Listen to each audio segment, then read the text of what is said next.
The mana calculation fan is simple. Massive thing weighing thousands of kilos. You pour mana into it, and the faster it spins, the more mana you have. Average score on the Hunter exam, 1,513 spins. The all-time record, 4,022. And our boy is about to shatter it. Today is the big Hunter's exam day. Every student is anxious because this can change their life. 100-meter dash. Average is 3.6 seconds. Record is 2.7. Our boy crosses in 1.2. 3,000-meter run. Record sits at 3 minutes, 17 seconds. He clocks 1 minute 17. Bro lapped the record holder. Push-ups and bench press, all gone. Every physical test on the board broken. Bro is on that Saitama streak. Students who used to mock him are now glued to the windows like it's a zoo exhibit. Then comes the fan. Here's the thing. For 3 straight years, every mana test he ever took showed the same result. 0. Couldn't even move the dial, couldn't make the fan twitch. He'd stand there straining with everything he had while the whole class laughed. But now he's focused, because things changed. He places his hand on it. The fan starts spinning slowly, making its first turn. Then in a split second, it jumps to 1,020. Pure dense mana starts dissipating like crazy. The numbers climb to multiple 9s while people are sent flying by the sheer force, until boom. The entire mechanism rips off the base, flies across the field like a giant blade, and crashes straight into the headmaster's office. Inside that office, the headmaster dives under his desk. Beside him sits Midori, the literal strongest hunter on Earth, and he's the only one in the room laughing, because the last person to ever get an immeasurable score on this exact test was him. So how does a guy who failed 3 years straight suddenly match the world's strongest hunter on his own exam? Before today, this boy, Kanagi Minato, was a joke. Rewind to yesterday. The whole class is jumping around celebrating their hunter exam results. Broke is sitting in the back staring at his phone, watching the same word load on his screen for the 3rd year in a row. Failed. Tears start dripping down his face while everyone around him is screaming with joy. He carries the crest of the chosen ones, a mark on his body that's supposed to scream destiny. To make it worse, his classmates notice him crying and immediately start mocking him. Then comes Hizaki, A-rank hunter, golden boy of the academy, the dude who killed a dragon in 1 slash and gets documentaries made about him. To Hizaki, our boy is a wallet, spent a full year stealing his lunch money, beating him up in private, and milking him dry. And in front of the cameras, Hizaki tells the reporters that he's been helping our boy, that the protagonist keeps begging him for money and getting in the way of his training. The reporters eat it up. They praise Hizaki like a saint while bro stands there shaking, forced to smile and thank his abuser on national TV. Then Hizaki invites him to the founder's mausoleum that night, says he'll arrange a retest. Bro shows up, and of course it's a setup. Hizaki's whole crew is digging up the mausoleum like grave robbers, looking for relics. Bro tries to fight, gets folded in 1 punch. Then Hizaki does the most cartoon villain move ever. Picks our boy up, drags him to a cliff, mocks his dream of being a hunter, asks his name one last time just to flex that he never even bothered to learn it, then drops him. Bro plunges into the river thinking this is genuinely the end of his story. But the second he hits that water, light, voices, figures with no faces, the 106 founders, the same legendary heroes from the books he memorized as a kid. Their souls were sealed in that mausoleum the whole time, and Hizaki accidentally cracked the seal by yanking out the relics. They look at the crest of nothingness on his body and tell him the truth. The mark is empty by itself, but it can hold anything. They offer him a contract. Pick 1 founder, inherit 1 skill, magic, swordsmanship, alchemy, archery, choose. Bro says no. He doesn't want to be a copy of anyone anymore. He wants all of them. The founders go silent. They tell him no human body can hold that much, but the crest of nothingness opens up like a black hole and starts pulling all 106 of them inside him. Turned himself into a one-man hall of legends. He shoots out of that river like a missile, lands right in front of Hizaki and his goons, picks up a small branch off a tree, a literal twig. Hizaki's A-rank swordsman bodyguard charges, screaming about how MC should feel honored to die by his blade. The moment he passes our boy, blood erupts from his own body. Rucker got cut down by a tree branch he never even saw move. The mage of the group starts casting a spell. Our boy fires back with Thunderbolt Hadad, high-tier magic, no chant, and blasts straight to the ground. Hizaki can't believe it. Stories start flooding back into his head. The legend of a swordsman who beat 10,000 soldiers with a wooden stick. The wizard who could cast without saying a word. Rupp punches Hizaki in the face so hard he goes flying. But that punch wakes something else up. The relics Hizaki ripped out of the mausoleum weren't just treasures. They were a seal. And Hizaki just released a tower-tier sealed boss monster. A massive shadow demon climbs out of the bag. Aura so heavy that all the way in the city, sec-rank hunters drop to 1 knee. The thing locks onto Hizaki and crushes him in 1 tentacle. Now it's just our boy and a beast that's far beyond S-rank. With 106 legendary souls, he's got the founders inside, but his body still can't keep up with their full power yet, so he runs. He grabs a fallen sword, climbs, dodges, lets each founder take turns guiding his movements, the 10,000 manslayers blade work, the great wizard's lightning, the archer's aim. One by one they pour through him. Each switch makes him stronger. The fight ends with the swordsman taking control and slicing the demon clean in half with the legendary one-handed wave-cutting blade. Across the entire city, every hunter felt that aura. Even Midori, the strongest awakened on the planet, drops what he's doing to ask who killed an S+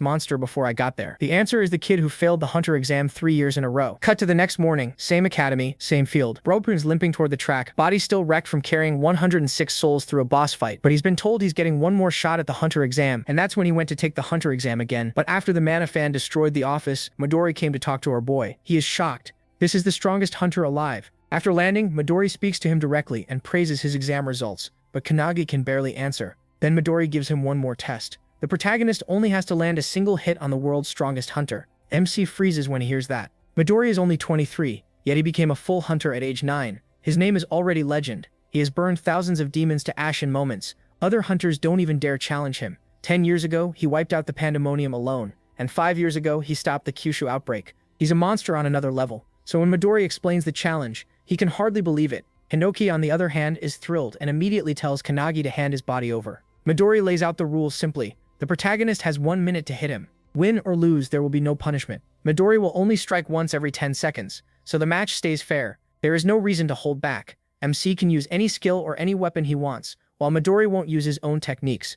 To show he means it, Midori summons a huge collection of weapons and lets him choose. Seeing so many famous weapons appear at once makes the whole thing feel unreal. Kanagi is still trying to process that he's about to fight Midori one-on-one, so he hesitates, then asks if he can really use any weapon. Midori casually picks up a katana. With almost no effort, he slices it in half and says plainly that his body is tougher and sharper than any blade. The protagonist barely has time to take that in before Hinoki snaps. Furious at Midori's confidence, he demands control right now. His power swells, ready to burst out. That is when Kanagi realizes Midori's strength is on the same level as the Founder's. Against someone like that, he has almost no chance. Even so, he knows he can't waste time hesitating. By now, all the students have gathered to watch the fight. Without any warning, Midori starts the countdown with a small smile, signaling the test has begun. Kanagi grabs a sword and rushes straight at him. Hinoki asks if he's really planning to fight alone and says that's not fair, but MC ignores him and keeps going. He knows borrowing the Founder's power would be easier, but if he wants to become a legend, he has to do it with his own strength. He swings at Midori, but Midori avoids it with barely any movement.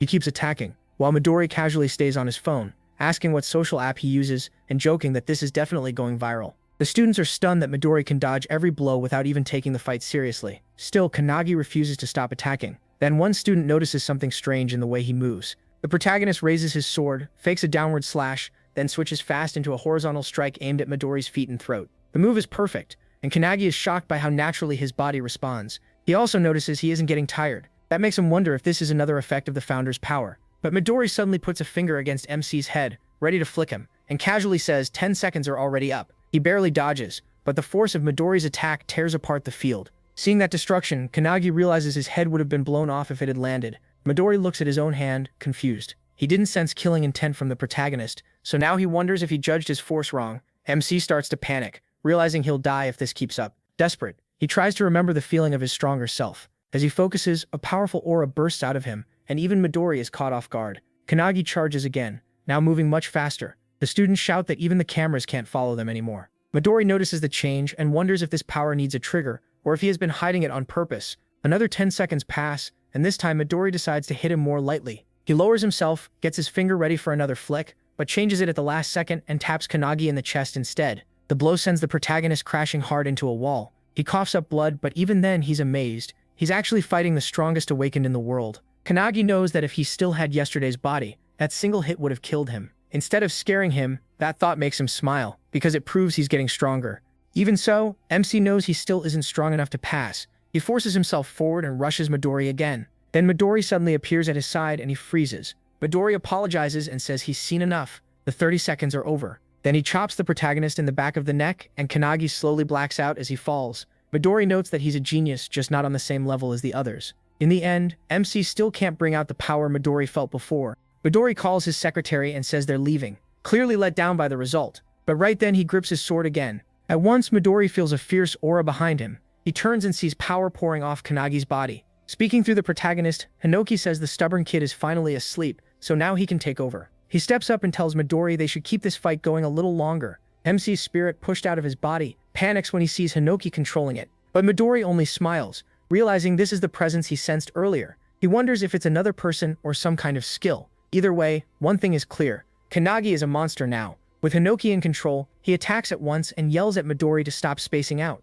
Midori instantly sees the difference. The movements, speed, and power have all jumped to another level. A blade suddenly slices toward Midori's face, and he barely ducks under it. Kanagi swings again, making Midori jump back to open space between them. Still surprised, Midori watches as the protagonist sets up another strike in a flash. The next slash comes fast, but Midori lowers himself just in time, and the hit slams into the building behind him instead. The students inside panic when they realize how close that was. Midori sees that Kanagi's swings are now hard to read, though he can still follow the flow behind them. Hinoki laughs and says that's the kind of skill it takes to beat an S rank like him. Midori raises his hand again, planning to put MC to sleep one more time, and points out that only 40 seconds have passed. But he bursts forward with crazy speed, swings, and shouts that Midori won't touch him. Midori springs back to dodge. He laughs, impressed by Kanagi's skill. The students can barely believe it. Midori is being pushed on defense. The protagonist calls him boring and tells him to stop holding back. He warns Midori not to look down on him or he'll get beaten up. Then he jumps in again without hesitation.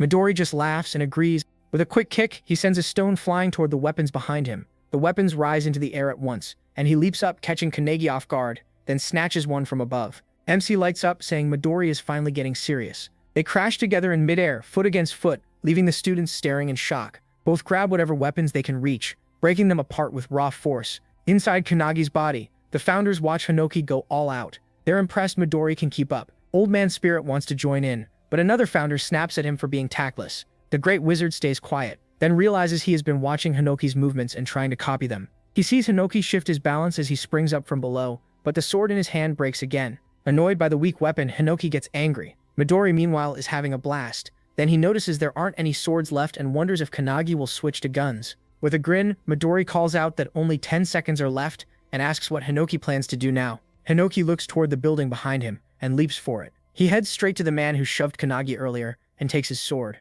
At that moment, Midori closes in and throws a punch at Hinoki. The hit blasts against the building with a huge boom, but Hinoki dodges in time and appears right in front of Midori. They go right back into their midair exchange. Midori yells that this is fun and says they should keep going a little longer. Meanwhile, the students realize the building is about to collapse. As the fight reaches the rooftop, Midori's secretary watches calmly. Midori puts his hand on a huge fan, gripping it hard enough to crack it. He rips it free and points it at Hinoki. Then he hurls it at him, but Hinoki, using his one-handed sword, cuts through it with his dice-style sword art. The fan bursts into tiny pieces, and Midori excitedly praises his skill. Hinoki doesn't wait and throws his sword at Midori next. To Midori's surprise, the sword shatters on impact. Midori lifts his hand, aims at him, and calmly says 60 seconds have passed. Then he slams Hinoki down with a palm strike. Hinoki clicks his tongue, but before he can move, Kanagi suddenly jumps onto his back and shoves him toward the other founders. As Midori's attack closes in, the protagonist gently guides it off to the side and avoids it. That move stuns both Hinoki and Midori,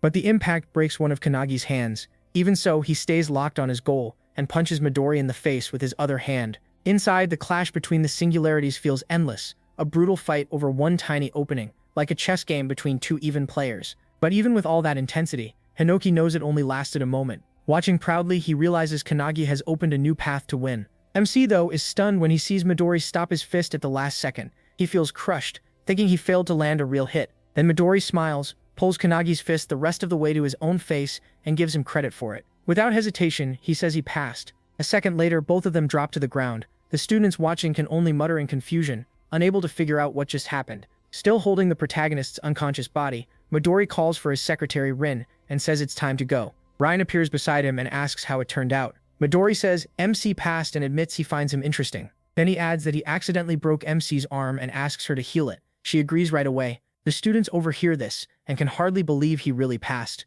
Then it hits them. The protagonist actually punched Midori. Cheers explode all around and the noise wakes the protagonist up. As Ryan heals him, she tells him not to move. He listens and thanks her. She also congratulates him for passing. Still stunned, Kanagi sits up and asks if he really managed to hit Midori. Before he can think it through, Midori suddenly appears beside him, amused. He doesn't drag it out. Midori just says a pass is a pass. He admits he started taking the fight seriously, once MC kept attacking. Midori praises him too, saying, dodging his strongest attack and moving like that was impressive. He tells Kanagi to be proud of what he did. He settles down and accepts the praise. Then he immediately moves on to the next thing, asking what happens now that he passed. The question catches Rin off guard, and she looks to Midori, who seems just as unsure. Later that night, back at home, Kanagi helps his mother clean while she gets food ready. She casually asks how many guests are coming, and the protagonist, not really sure, says maybe just one. His mother says it's been a huge day. Kanagi passed the hunter exam and even caught Midori's eye. She tells him she always believed he could do anything if he kept working hard. MC quietly takes in her words and appreciates them. But then she worries about someone so famous coming to their home and jokes that he might mistake it for a doghouse. He quickly shuts that down, saying Midori isn't like that. After helping out, he finally drops onto his bed, still thinking about everything that happened. His eyes land on the card Midori gave him, and doubt creeps in. He can't stop wondering why Midori seems so casual about all this. His mind drifts back to earlier, when Rin twisted Midori's leg after the fight. He still remembers Midori's scream and Rin snapping at him. Back then, Midori told the protagonist that winning meant he had agreed to become one of his comrades. Confused, the protagonist denied ever saying that, and Rin tightened her grip on Midori's leg. Midori then told MC there were too many people watching, and suggested coming to his house that night to talk properly. He said he'd explain his choices and tell him who their real enemies are. Kannagi keeps wondering who those enemies could be, since the tower was already destroyed by the founders and hunters are supposed to deal with the monsters from the dimensional crack. He wonders if something else is going on, but soon falls asleep. A sudden shout from Hinoki jolts him awake. He sees Hinoki and the founders in his room. Confused, he asks why they're here and what's going on. Hinoki only says they were talking and just finished. Still confused, Kannagi quickly covers himself and nervously asks if they decided who gets his body. Before Hinoki can answer, the doorbell rings. The protagonist apologizes, assumes it's Midori, and says they can talk later. He heads for the door, but the darkness around him feels wrong. Then, to his horror, he finds his mother collapsed on the floor. Panicking, he calls out to her and rushes over, but stops when he notices someone sitting in the kitchen. The stranger is eating the food she made, praising it while acting like nothing is wrong. In a mocking voice, the man says Kannagi should train his mother better and that they need higher quality food if they want to impress guests. MC demands to know who he is and what he did to his mother. The man doesn't care. He tells him to watch his mouth and introduces himself as Heitani Goru, an S-rank hunter and one of Midori's comrades. Then he orders him to grab his luggage because they're moving to the base. The protagonist boils with rage and throws a punch at Heitani at once, but Heitani dodges easily and appears behind him, asking if MC is picking a fight. MC says nothing. He thinks about his mom promising to raise him proudly on her own after his father died. He remembers her old beat-up shoes and how she kept telling him to spend money on new sneakers for himself instead. He also remembers her congratulating him earlier and saying she'd make his favorite tonkatsu for dinner.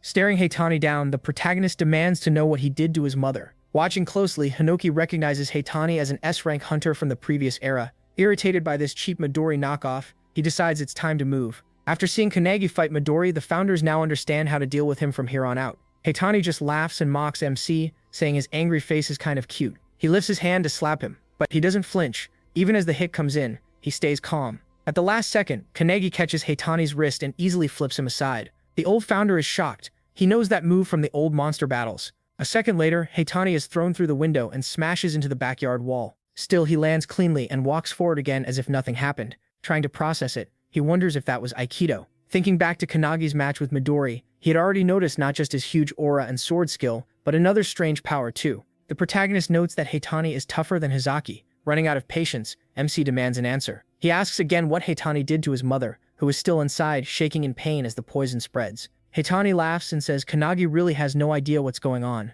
Then he finally admits it, his mother was in the way, so he knocked her out with poison. Smirking, Heitani adds that if she's lucky, the damage might stay minor. He coldly says he doesn't understand. That makes Heitani look at him, confused. The protagonist asks why they'd hurt the family of someone they want as a teammate. Heitani laughs at the word teammate and suddenly appears behind him to attack. Kannagi barely dodges, but Heitani keeps coming, saying MC was never going to be their comrade, just a puppet forced to obey. He says once his loved ones become hostages, he will have no choice, then he calls him naive. Before the protagonist can respond, Heitani stomps on his foot and cuts him, sneering as he asks if he was right. Kannagi jumps back and feels his cheeks start to burn. When he touches it, he realizes the poison is already spreading. Grinning, Heitani shows the poison needles on his fingers and says it's already inside MC. He explains that his skill, Phantom Bug's Poison Deadly Vision, lets him make dozens of poisons from his own body. He complains that this job is annoying. If he wanted, he could spread deadly gas across 5 kilometers, but he can't do that in the middle of the city. Then he warns Kannagi that the poison will kill him in 1 minute,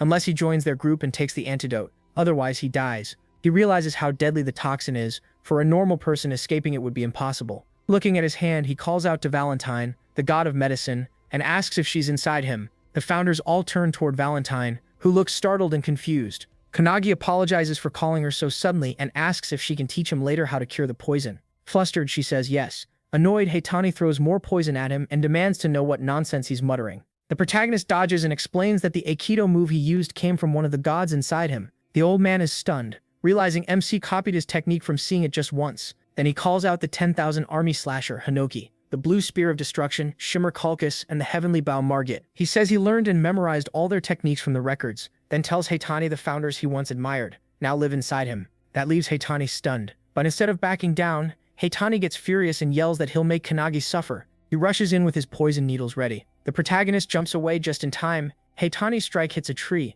and it instantly withers and dies. He attacks again, shouting that if Kannagi kneels and begs, maybe he'll get an antidote to ease the pain. Once the agony takes over, he'll never be normal again. His mind will break, but MC says nothing and waits for the right moment. Just as Heitani reaches him, he slides aside and presses a palm into his chest, using the fist of Saint Wontak. The blow makes Heitani cough up blood, which shocks Wontak inside him. The impact launches Heitani into a streetlight. Kannagi follows with a kick using the feet of Light Alerson, sending him flying even farther. Alerson is stunned by the force, but Heitani still gets back up fast. In the next instant, he's right in front of the protagonist again, striking with both hands. Kannagi slips through the attack and snaps some of the needles, then drives the sharp beak corral into Heitani's stomach. Next, MC slashes him with Dragon's Claw, Rowan's skill, leaving Rowan shocked inside him. When Heitani grabs him, he uses the flipper of Lilac and whips Heitani through the air. As he's tossed around, Heitani can't understand what's happening. The poison should have blurred Kannagi's mind and hit his nerves by now, yet he's still fighting at full strength. Then the protagonist activates the Magus of Truth, Melteus Silentius,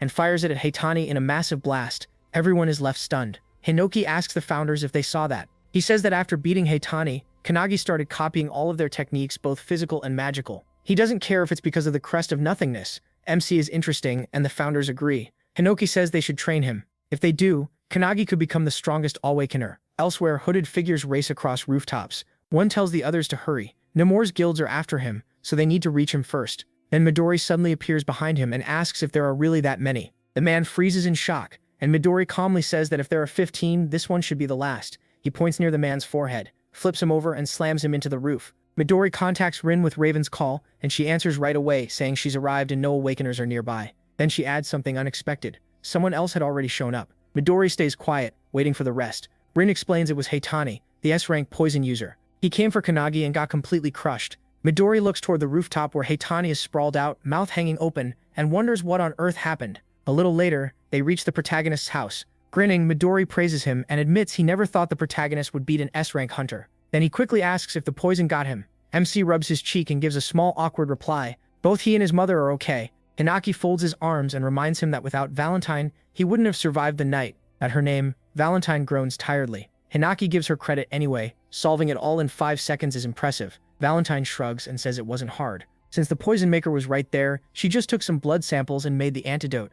Midori lets out a breath, apologizes for arriving late, and tells him he's already set up protection against the many groups now targeting him because of today's video. Still trying to catch up, Kannagi asks the one thing bothering him most. Was Heitani lying about being Midori's ally? Midori immediately says yes. Lots of people use his name for their own gain. With that cleared up, he turns to Rin and asks if she's done. Right on cue, she appears beside him and says all the damage has been fixed. The protagonist stares at his restored house, shocked to see the window and backyard wall back to normal. Smiling, Midori suggests they go inside and talk about the protagonist's future. MC stands there, caught between excitement and worry. The next day, his mother sees him off as a car waits outside. She asks if he's forgetting anything, but Kannagi tells her he's fine and worries too much. She can barely believe the boy she raised is really going to Midori's place. Still, Midori already promised her that he'll look after him and make him a great hunter. That promise fills the protagonist with excitement, though his mother still looks uneasy, trying not to show it. She hands him lunch and tells him to eat since he skipped breakfast. He doesn't really need it, but he takes it anyway. Then she asks Midori directly if her son will be in danger.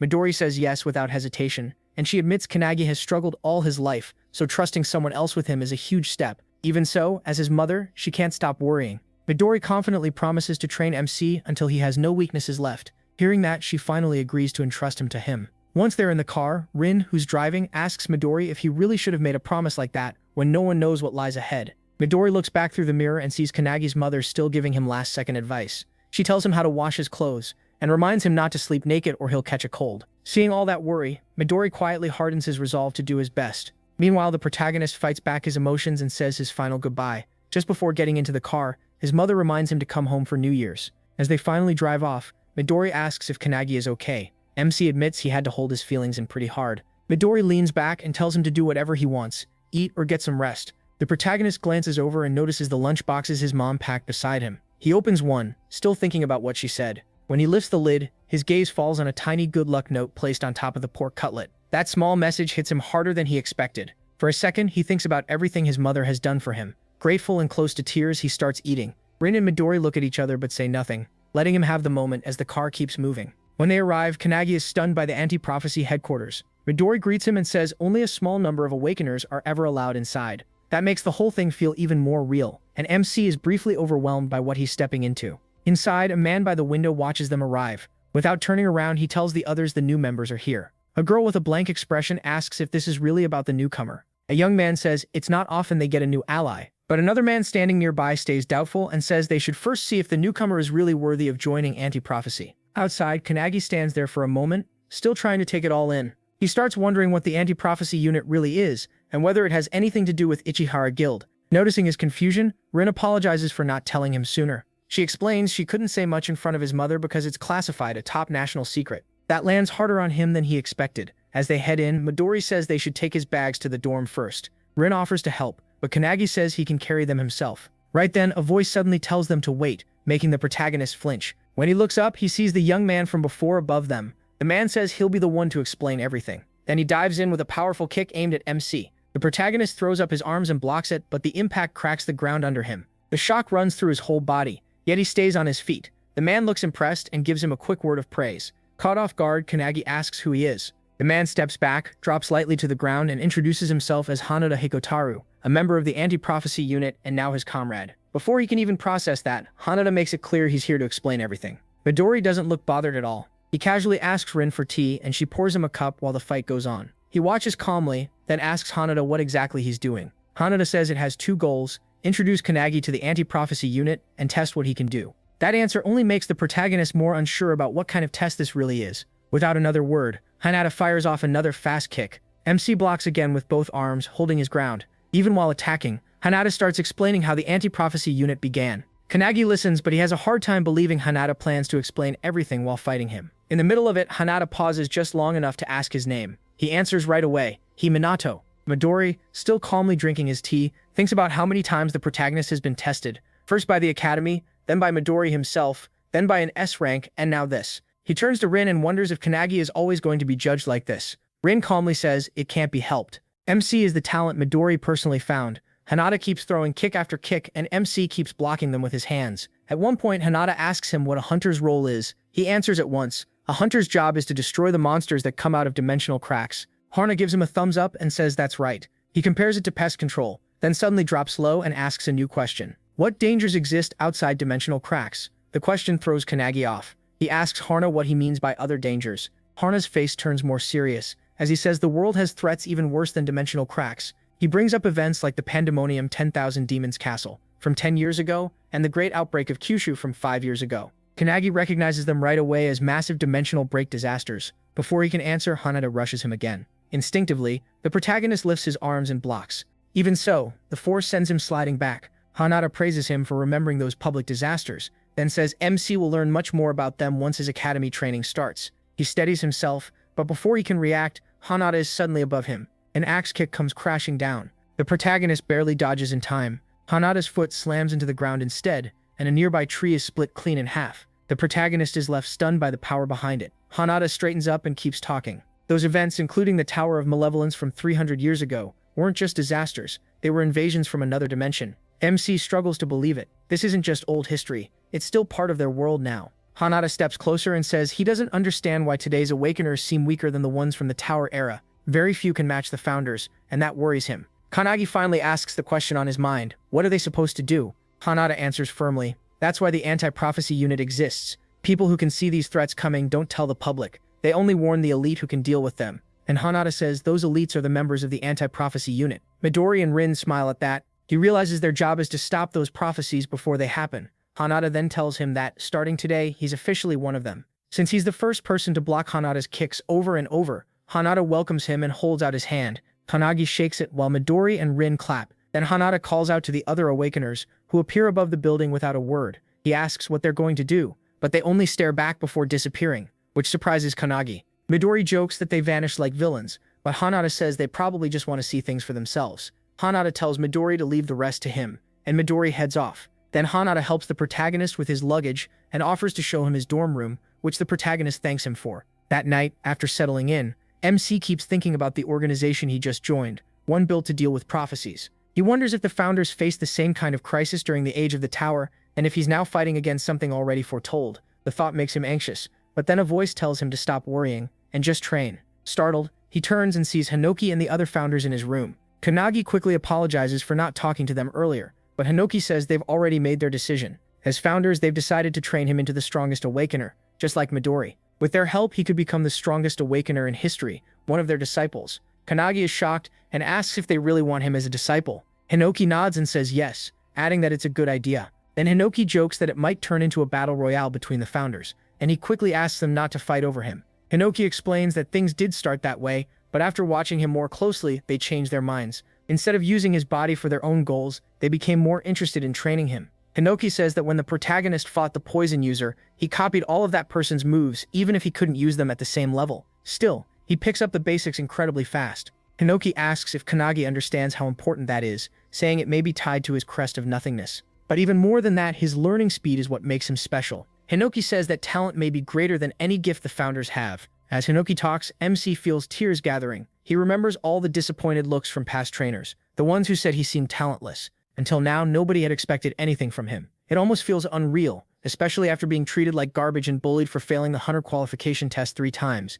He remembers his classmates laughing and telling him to quit. People barely even remembered his name. No one believed in his future, and he'd gotten used to being ignored. But now, 2 of the most respected people, Midori and Hinoki, believe in him. That kind of recognition feels unbelievable, and Kanagi can't help wondering if he really deserves this happiness. For years, he could only look up to them from a distance. He never thought they'd ever believe in him. Seeing him tear up, Hinoki walks over, smiles, and rests a hand on his shoulder, telling him to stay calm. Then they reveal the truth. Their souls are inside him, especially while he sleeps. Because of that, he can enter a space beyond normal time and distance. So they set his training plan. Every afternoon, he works with the anti-prophecy unit. At night, the lessons continue in his dreams. Quiet, easy sleep is over. Still, he's ready for it. He accepts their help right away and says he'll follow their lead. Night passes and morning comes. In the bathroom, Hanada is at the sink washing his face when he notices him walk in. They exchange a quick greeting. The tired look on his face says it all. He admits he still hasn't gotten used to the brutal routine, and Hanada remembers struggling the same way when he first moved into the dorms.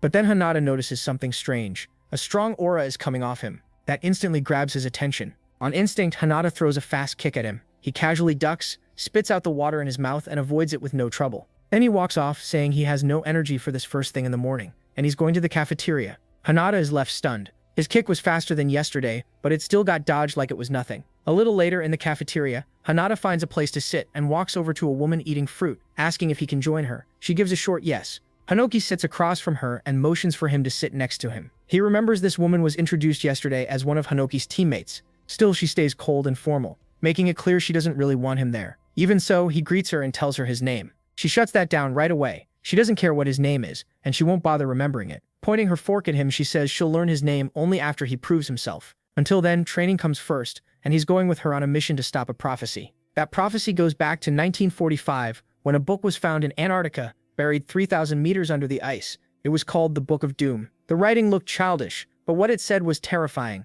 80 years later, the world would face a huge attack and a string of disasters. That warning was serious enough for the whole world to pay attention. During the drive, she asks him why people believe the book's predictions. He thinks about it for a second and glances at her, still not knowing her name. Before he can ask, she says names don't matter, and tells him to answer. He guesses it's because the prophecies are always right, but she quickly shoots that down. She mocks the answer and asks if he's stupid. If even one event from the Book of Doom happens, the world is finished. That shocks him. As they keep talking, he asks Hanada how many prophecies are in it. Hanada says there are about 200. That makes him wonder if the world is already doomed, but Midori explains that nearly 180 have already been stopped, leaving him amazed. Still trying to understand, he goes back to the same question. Why does the world trust the book so much? The woman explains that the Book of Doom was found by an explorer named Bernard Russell. When Bernard opened it, the first page said, "Hello, Bernard," then listed the exact time he found it. March 17, 1945, 11:35 a.m. on a sunny day. That was all the proof anyone needed. Hours later, they reach Tokyo's Sumida Ward,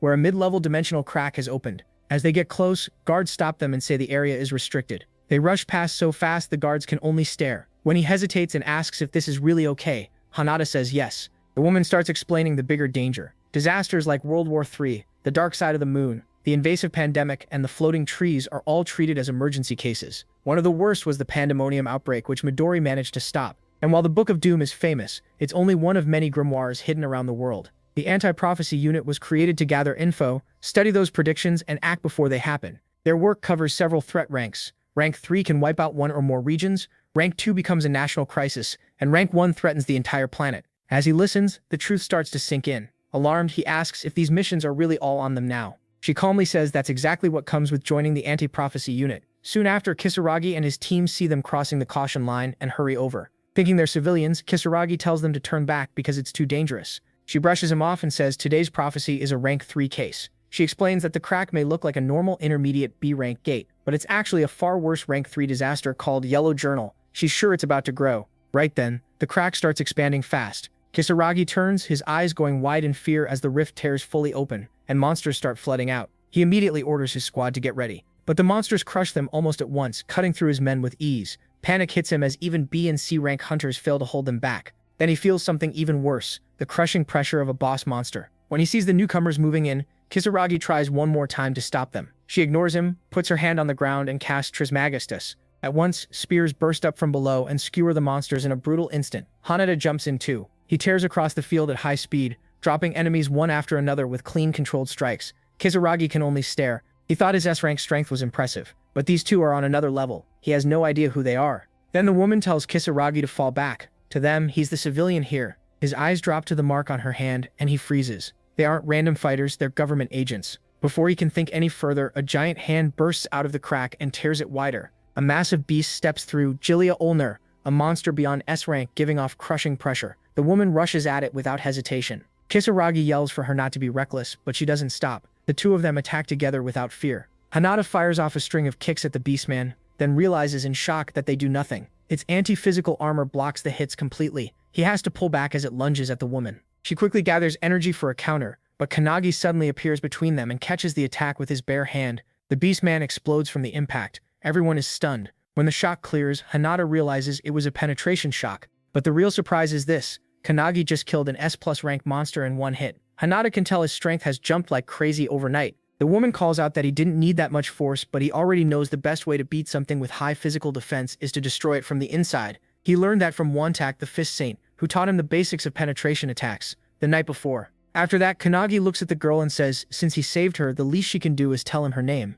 She lights up and says her name is Akane. There isn't time to enjoy the moment. Hana turns back to the fight, boosts his body, and charges the next wave coming from the crack. Akane follows with her own attack, coating the monsters in liquid mercury before blowing it up with Mercurius Reject. Together, they push ahead, now sure that just like Kanagi said, attacking from the inside works much better. Ready to keep going, Akane signals Hanaod, and both of them charge straight for the crack. Behind them, Kisaragi can only watch in disbelief. He knows the world inside that crack is a different realm full of unknown danger. Going in there is insane. But before he can stop them, they jump through the crack without hesitation, leaving him surrounded by dead rank monsters. One thought hits him. These two must belong to that rumored secret group. Inside the dimension, a huge swarm of monsters is waiting. Akane raises a hand and notes they're the same kind as the ones outside. Then she creates a storm of mercury spears that pins the monsters down in an instant. As he runs, Kane watches her technique and sees how powerful she really is. Now he understands why she's called the anti-prophecy unit's best area fighter. After clearing more enemies, Akane faces a giant bear monster. Just as she's about to attack, Hanada jumps in first. The bear swings its claws at him. Hanada avoids the swipe by springing onto the roof. From there, he rains down kicks from every side. Kunagi watches, impressed by how easily Hanada moves, and lets out a small laugh, then suddenly freezes. He charges the bear and copies the same rapid kick combo. He asks Hanada if it looked like his move. Hanada is stunned, then grins. After bringing the monster down, they keep moving. Akane realizes the deeper they go, the fewer monsters they find. Soon, they arrive at a huge arena-like space. Then a crushing presence fills the area, warning them that something big is coming. A giant Minotaur warrior lands right in front of them. It's completely furious. This is the boss, a blind Minotaur with triple S rank power. Hanada and Kanagi are caught off guard by how huge it is. Akane, though, stays calm and asks if this is really the boss. At once, countless spears pour out from the portal. Akane tells the others to use their strongest attacks. She says she'll finish it herself. Hanada immediately starts gathering energy. In the back, Kanagi watches both of them in awe. Still, he feels their attacks may not be enough. Hanada is surprised that the protagonist doubts their best shot. Even under a storm of magic, the beast swings its huge weapon. The blow smashes the ground, opening a crater and sending shockwaves through the arena. When the dust clears, they stare in shock. The monster took their strongest attacks without a scratch. They get ready to fight again, but as Kanagi braces himself, he hears someone praising Akane's talent. He knows that voice right away. It's Killik, the spirit of his founder. Killik, an alchemist, says Akane has purity, speed, and amazing power, so it would be a waste for her to die this young. He says Akane did all she could, but this Minotaur is far stronger than she guessed. Its physical resistance is a full 100. Worried, Kanagi asks what he should do, and Killik just laughs. Meanwhile, Hanada and Akane keep struggling against the boss. They realize they should have brought someone stronger with magic. Akane looks at MC and is shocked by the strange power coming off him. MC has handed control of his body to Killik. Using Kanagi's body, Killik casts Mercurius on the Minotaur's legs. The spell locks its lower body in place. Akane is left speechless. She's shocked that he used a skill like hers, and used it in a way that pinned the monster down. Kilik turns to Akane and bluntly calls her a fool. He tells her she's too rigid and still hasn't learned to control matter in all three forms, which a true alchemist must do. While saying that, he floods the Minotaur's whole body with mercury. Soon the metal starts leaking from its mouth, then he casts a boiling spell. The mercury inside heats up fast, cooking the beast from within as toxic vapor spreads out. The air gets hard to breathe, and Akane stares in amazement. Instead of overpowering the monster, Kilik used temperature to break it. The Minotaur twists in pain as its body burns from the inside. While finishing the spell, Kilik casually tells the protagonist he wants Akane as his student. The protagonist brushes it off like a joke. At last, the boiling mercury destroys the Minotaur, and it collapses dead. With that, the day's mission, beating the boss of a level 3 prophecy, ends in success. Akane can only stare, unable to process what she just saw. The technique MC used should only belong to an awakener living inside a crest. That means MC must be in the same class as Hiko, but he also used alchemy on her level. Still shaken, she demands to know who Kanagi really is. He just smiles and holds out his hand, introducing himself. Annoyed but curious, Akane reluctantly shakes it and says she'll remember him. Seeing the protagonist earn Akane's respect makes Hanada smile.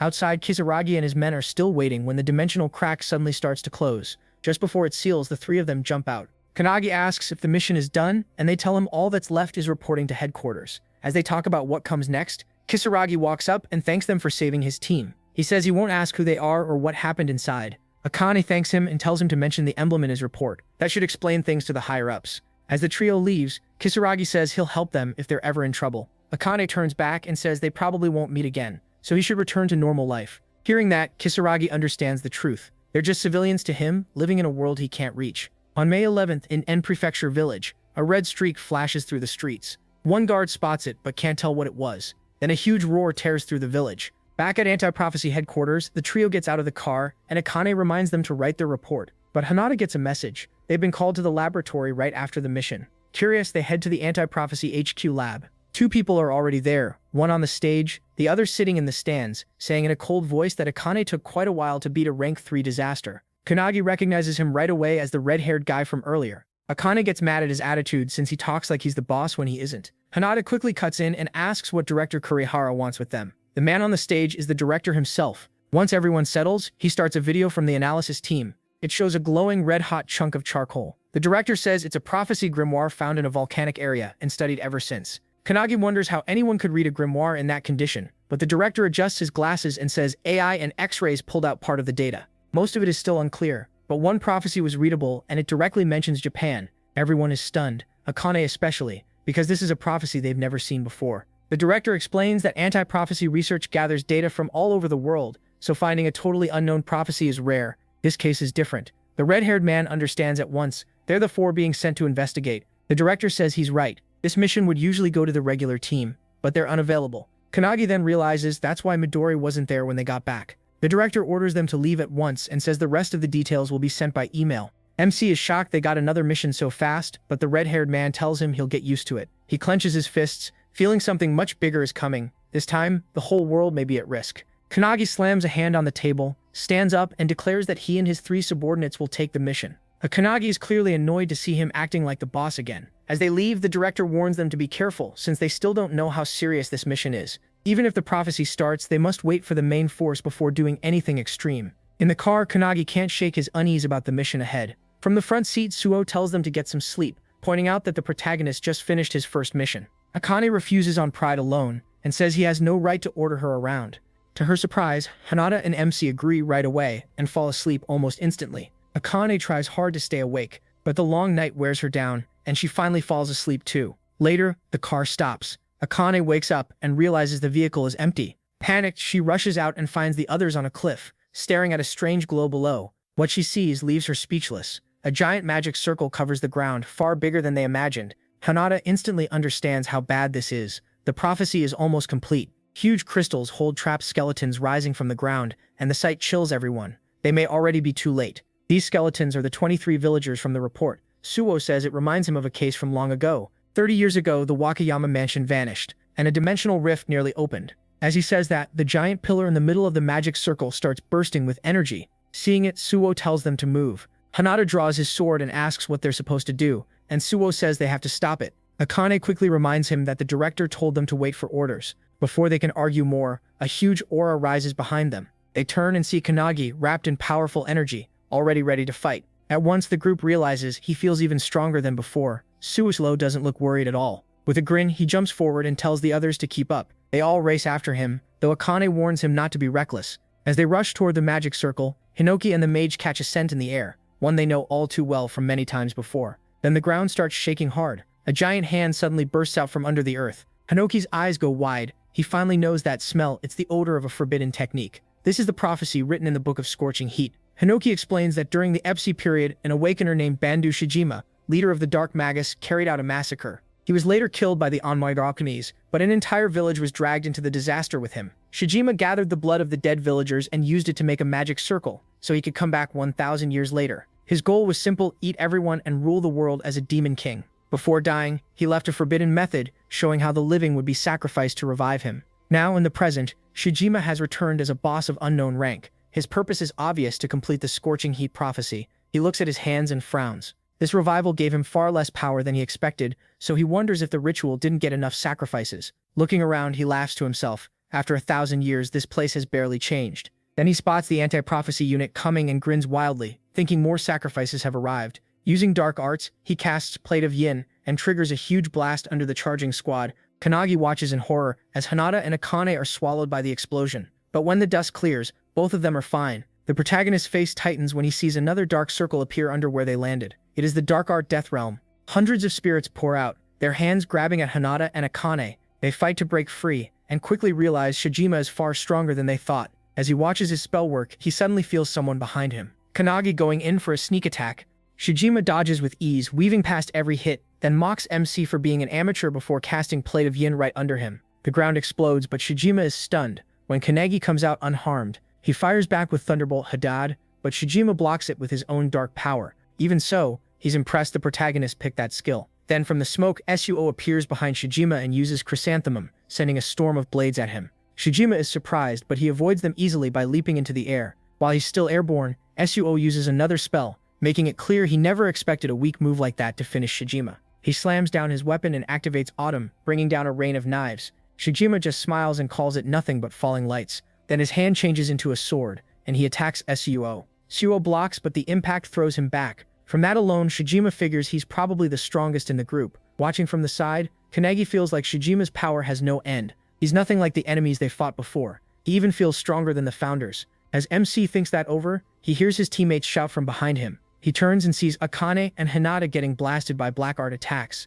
They break out of it and charge at Shijima, who is still clashing with Suo. Without slowing down, Shijima summons 3 skeleton demons to stop Akane and Hinata as they rush him. One appears in front of Hinata, and he kicks it, but to his shock it does nothing. These monsters are as tough as the minotaurs from before. Another skeleton demon steps in front of Kanagi and blocks his way. At the same time, Suo and Shijima keep trading blows, and Shijima taunts him, saying his allies won't be helping. The moment he says that, Suo cuts straight across Shijima's shoulder and says he doesn't need help. He points his blade at Shijima and warns him to back off, saying the only thing he trusts is his own strength. As blood runs from the wound, Shijima laughs like a madman and shouts that he needs no one either. He'll devour them all. Then he rushes Suo, who barely blocks the strike before it hits his body. While Suo strains against the attack, he hears someone call out behind him. It's Kanagi, charging straight at Shijima. Shijima is shocked, since he sent a demon to stop him. He glances back and sees the others still battling their own demons, while his lies split in half. Before he can react, Kanagi smashes him in the face with a heavy punch, dragging him across the ground.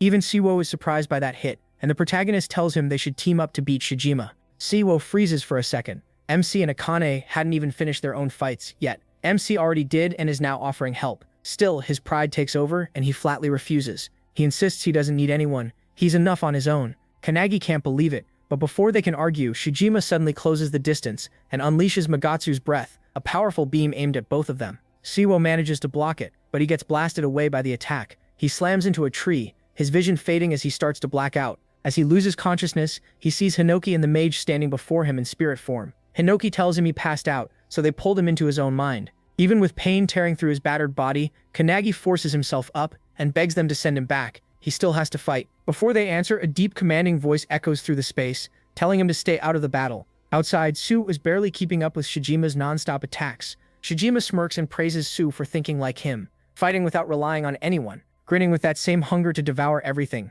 Shijima puts all his power into one strike and smashes Su's sword in two. Stunned but fast, Su instantly summons another blade and swings, but Shijima bends backward and dodges with eerie flexibility. The more Suwa struggles, the more Shijima seems to enjoy it. Back in the spirit world, Kanagi watches the battle and hears Hinoki say Shijima is far beyond anything he can handle. The mage adds that Shijima's control is terrifying. If more humans had lived here, he might already have become a demon king. She warns that if Shijima takes the protagonist's life too, he'll grow even stronger and bring disaster to civilization. She says finding the grimoire was just luck. Then Hinoki asks MC to lend them his body so they can deal with this themselves. But to both of their shock, MC refuses. He apologizes, then says this isn't training anymore, this is real. He has to get past this wall by himself, just like he'll have to do in the future. With total resolve, he asks if they agree. The mage starts to protest, but Hinoki cuts her off with a laugh and tells Kanagi he's already won them over. He puts a hand on his shoulder and reminds him he said he would surpass the founders. Then he tells him to go, use everything he learned, and fight his own way. That lights a fire in the protagonist.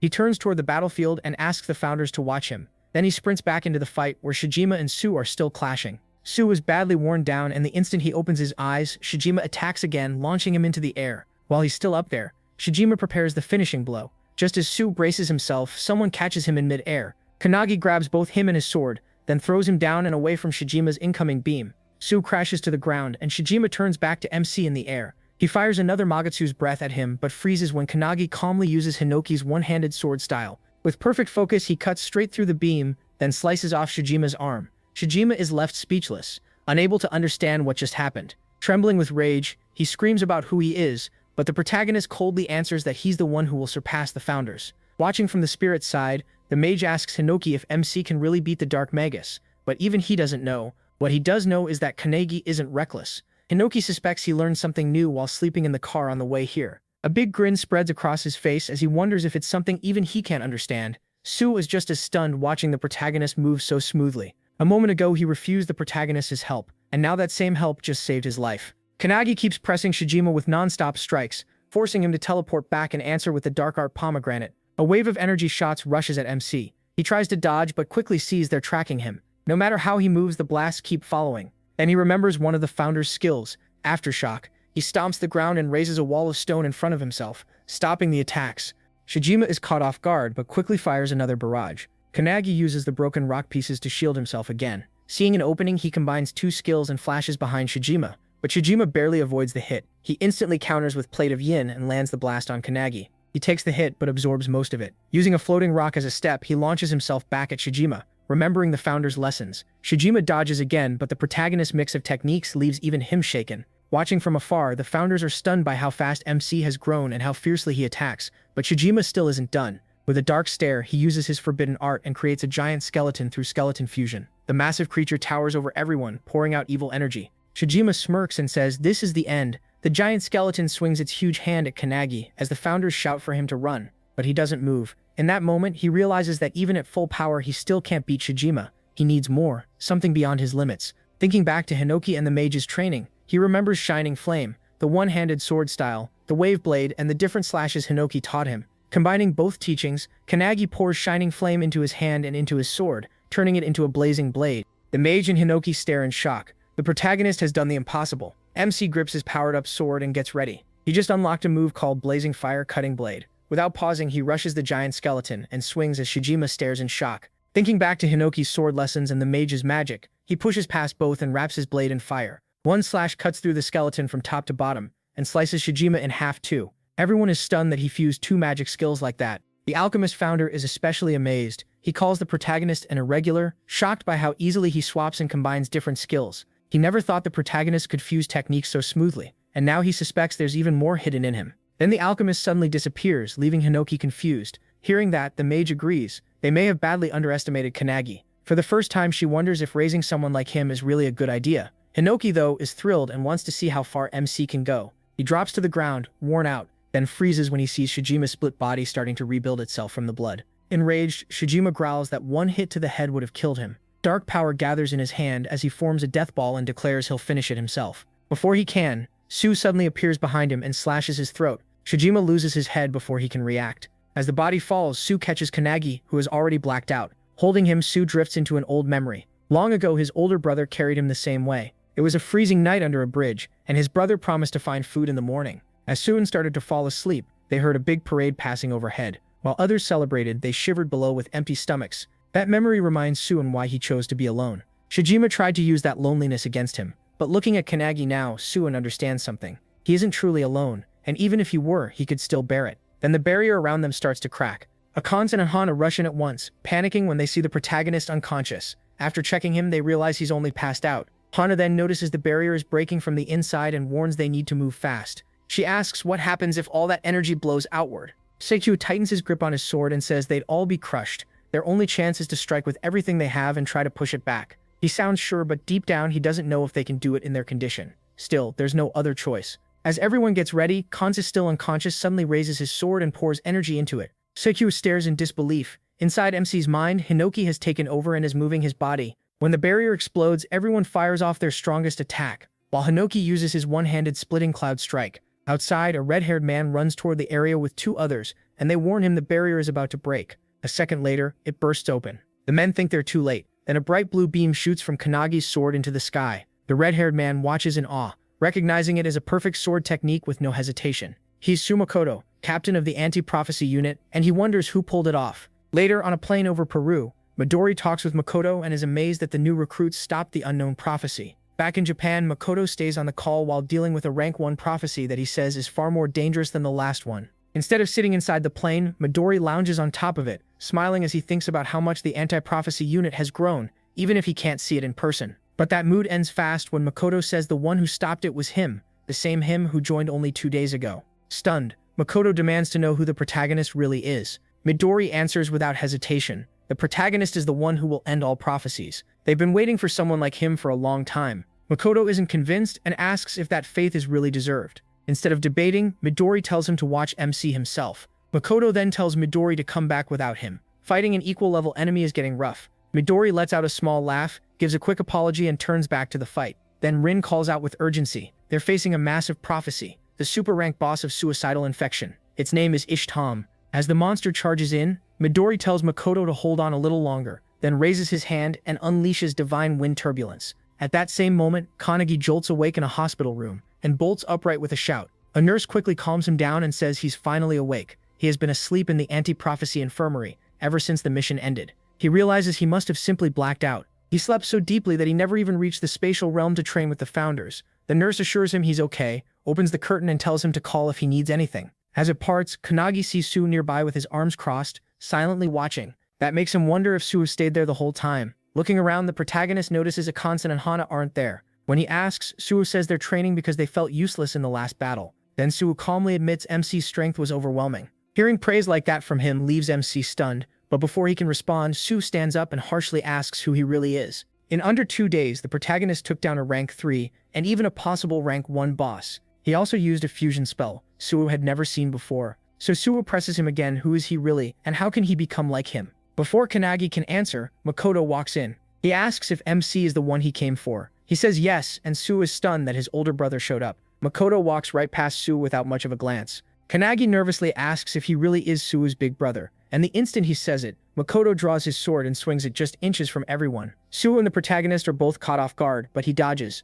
He wonders if this is some kind of test. While Makoto is impressed that a trainee avoided his strike, Makoto says it was a test, and Kanagi passed. Then he introduces himself as Su's captain and older brother Su Makoto. That confirms it. Makoto really is Su's brother. After a short pause, Makoto announces that because of MC's performance against the rank 1 disaster, he'll be joining his squad for a while. MC is left speechless. Su is even more shaken. Jealousy hits him hard. Even as Makoto's younger brother, he was never allowed into that squad. Makoto wastes no time and tells him to come with him for a briefing. Behind them, Su clenches his fists until his knuckles bleed. Elsewhere, Akane and Hanada train harder than ever. Akane attacks with multiple weapons while Hanada works on defending against them. Even so, both know catching up to Kanagi feels almost impossible. While they keep at it, Midori suddenly walks in and cheerfully says he brought chocolates from Peru. To his surprise, they ignore the chocolates and rush over, asking how long he'll stay in Japan. When he says 1 week, they immediately beg him to train them during that time. They're not going to let Kanagi leave them behind without a fight. Midori didn't expect that much determination. He agrees, then asks about Suo and whether he wants in too. Right then, Suo arrives and says with total resolve that he'll join them as well. Meanwhile, Kanagi hurries after Makoto through the hall. Back in the training room, the group is surprised to see Suo that fired up too. He tells them the protagonist was personally chosen by his older brother to join the squad for now. That shocks Akane and Hanada. They realize just how far MC has come. Getting picked by Makoto is a huge deal, But Suwa takes it as proof that he's still behind him and needs to get much stronger. At the same time in the hallway, he asks what this meeting is about, and Makoto says it's for their next mission. They leave tomorrow morning. Then Makoto suddenly stops and asks if the protagonist is close with his younger brother. Thinking back to their last fight when Suwa lent him his sword, Kanagi quickly says yes. Even though Makoto acts cold, he secretly worries about Suwa and just never shows it. Because of that, Suwa wrongly thinks his brother hates him and doesn't care. The truth is, when Makoto visited before, he wasn't ignoring Suwa, he just couldn't bear to look at his injuries. But Suwa took it as rejection, and that pushed him to risk his life and grow stronger, just to earn Makoto's attention. Makoto, on the other hand, doesn't want Suwa stronger, he just wants him safe.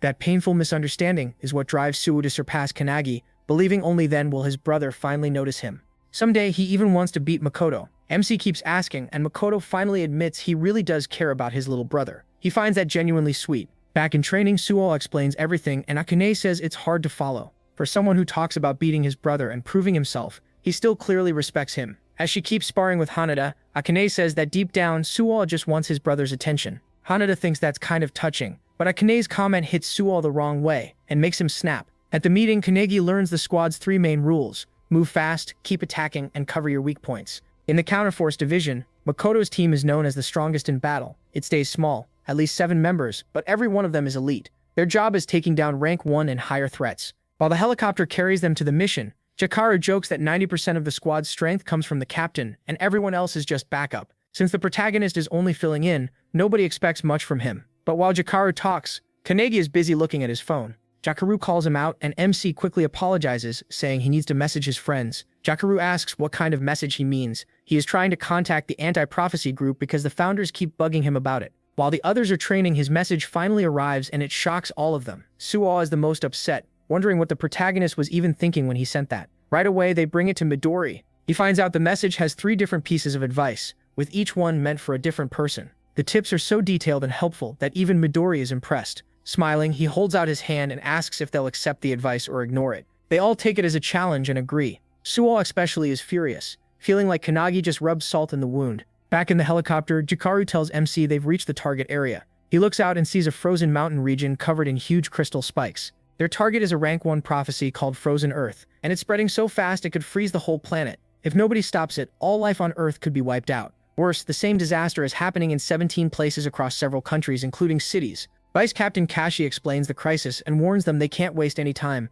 The freezing is spreading faster than expected. Makoto takes command and orders everyone to jump from the rear hatch, since the helicopter can't go any farther safely. Before they move, he reminds them not to let any humans get hurt. To fire them up, he tells the squad to recite the 3 rules. They shout them together. At the back, Kanegi thinks about the last battle, when he ended up relying on Hinoki again. He decides to use this mission to get stronger and learn from the team. As the squad jumps, the protagonist vows to clear this rank 1 prophecy by his own power. At 10:17 a.m., they land safely. The cold is brutal, and even as an awakener, Jakaru somehow catches a cold and complains about it. Kashi says the temperature is much worse than the reports claimed. He adds that the area is huge and suggests they make camp halfway through. Makoto seems to think about that but says nothing. Then Kanegi asks Jakaru if Frozen Earth appears in any prophecy book. Jakaru says no. The anti-prophecy unit predicted it through their own special abilities. It's also the first time anyone in the unit has successfully found a rank 1 prophecy, which is why Makoto's squad got the mission. That answers MC's question, but Kashi notices he still looks uneasy.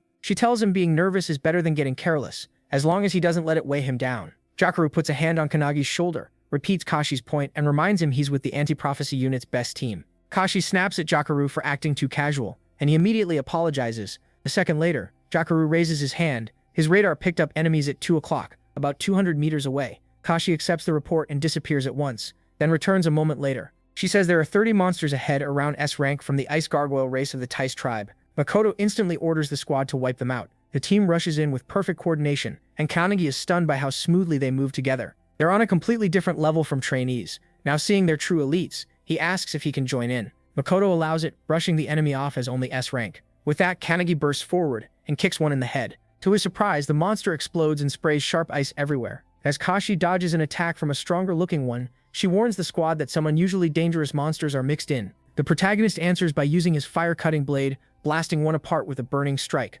Jakaru is shocked to see him use a Fury Sword skill, and Kashi is impressed. At the same time, Makoto cuts through the rest with only a few easy swings. He notices MC's flaming sword and realizes that must have caused the blue beam he saw before. After the fight, the squad makes camp in the mountains and starts eating. During the meal, Kashi asks Jakaru what else his radar picked up. Jakaru says there are no boss-level threats within 10 kilometers. Kashi relaxes, saying they can stay the night there, but then notices Makoto and Kannagi are gone. Elsewhere, he sits by his own fire trying to combine his spells like before. While he focuses, Makoto suddenly appears behind him and teases him for being so eager to train, nearly scaring him to death. Once the protagonist settles down, Makoto sits beside him and asks if this is his first time camping and if he's having trouble. The protagonist says he's doing great, and Makoto casually admits he just wants to go home and smoke. MC is stunned, but things get weirder when Makoto says he really wants to smoke his cat. MC completely misunderstands and thinks he means drugs. He immediately asks about the cat, and Makoto leans in close, pulls out his phone and shows him a picture. He asks what the cat's called, and Makoto says his name is Oribe. Looking at the photo, the protagonist notices how fierce the cat seems, but asks if Makoto really misses him. Makoto says no. Oribe scratches up his things, throws up everywhere, and is basically a little monster. Even so, Makoto admits the cat is still cute, just like his little brother Suo. Kannagi finds that comparison odd, but listens as Makoto quietly says he hopes he can talk with Sue like this someday. MC says he can't really relate since he's an only child, but maybe Makoto should try treating Sue the way he treats his cat. At that, Makoto smiles and agrees, then starts showing Kannagi videos on his phone. He is shocked to see the captain babying the cat. Makoto laughs and wonders if acting like that is really okay. Then he gently asks the protagonist if they can train together. The protagonist honestly doesn't want to, but before he can answer, Kashi finds them and tells them to come back, since they need to leave early tomorrow. Makoto agrees right away. That night, while the squad sleeps, a mysterious person heads into the frozen land, dressed way too lightly for the cold. When someone stops him, he says he's there to fulfill the prophecy of that place. Holding a small book, he calls it an important mission. This lone awakener is heading for the same mountain as Makoto's squad. Back at camp, Kannagi falls asleep and starts training in his dream with the founders. This time, the lesson is archery to sharpen his focus. Under Margit's instruction, he practices with a heavy bow. Seeing him sweat, she asks if keeping that concentration steady hurts. During the lesson, Hinoki loudly complains that it isn't sword day, but the page shuts him down, reminding him yesterday was his turn. Even with all that noise, Margit is impressed. MC stays focused. His concentration is far better than it was at the start. Kannagi says he's on a mission with an incredible team, and that pushes him to do his best. Fixing his eyes on the target, he lets the arrow fly and nails the bullseye perfectly. Margit is amazed. He drops to the ground in relief. Margit tells him to remember that feeling and ends the session. The moment training is over, Hinoki lights up. He instantly pulls his sword and tells the protagonist to get up for sword practice. But before they begin, MC wakes up to his squad calling him. It's time to move. Before they leave, Makoto says today they're taking down the boss tied to the prophecy. As they push deeper in, they run into another wave of monsters, a flock of blue birds. When the squad charges them, the founders inside Kannagi remark that this mission should be easy with a team this strong. But the mage notices one of the older founders looks uneasy, like something about this fight feels wrong. After a hard clash, the squad clears out the monsters and opens the way ahead. Makoto tells Jakaru to scout farther. Jakaru reports a major boss about 2,000 meters away and it's coming straight at them. Then he adds the worst part, it'll reach them in 10 seconds. A huge figure rushes in almost instantly, the unknown god, Kalamitz, wearing a wild, crazed grin. Her presence is nothing like the monsters they fought before. Makoto orders everyone to attack at once. The squad moves perfectly together. Jakaru binds her while Kashi cuts in from every angle, but none of it works. Their combo lands cleanly, yet Kalamitz takes no damage at all. Just as she's about to strike back, she senses something dropping from above. It's Kannagi coming down with a heavy sword slash. Remembering remembering Hinoki's lesson on the straight vertical cut, he opens with his strongest swing. The protagonist strikes with his fire-coated blade, launching a blast of flame at the boss, but to his surprise, it does nothing. The boss swings back at once and slams Kannagi into the ground. Hearing that crash, Jakaru thinks MC is dead, but he survives because an ice crystal breaks his fall. Still fighting, Kashi finally understands why this boss is ranked number 1. She looks to Makoto. Now everything rests on him, and he draws his sword.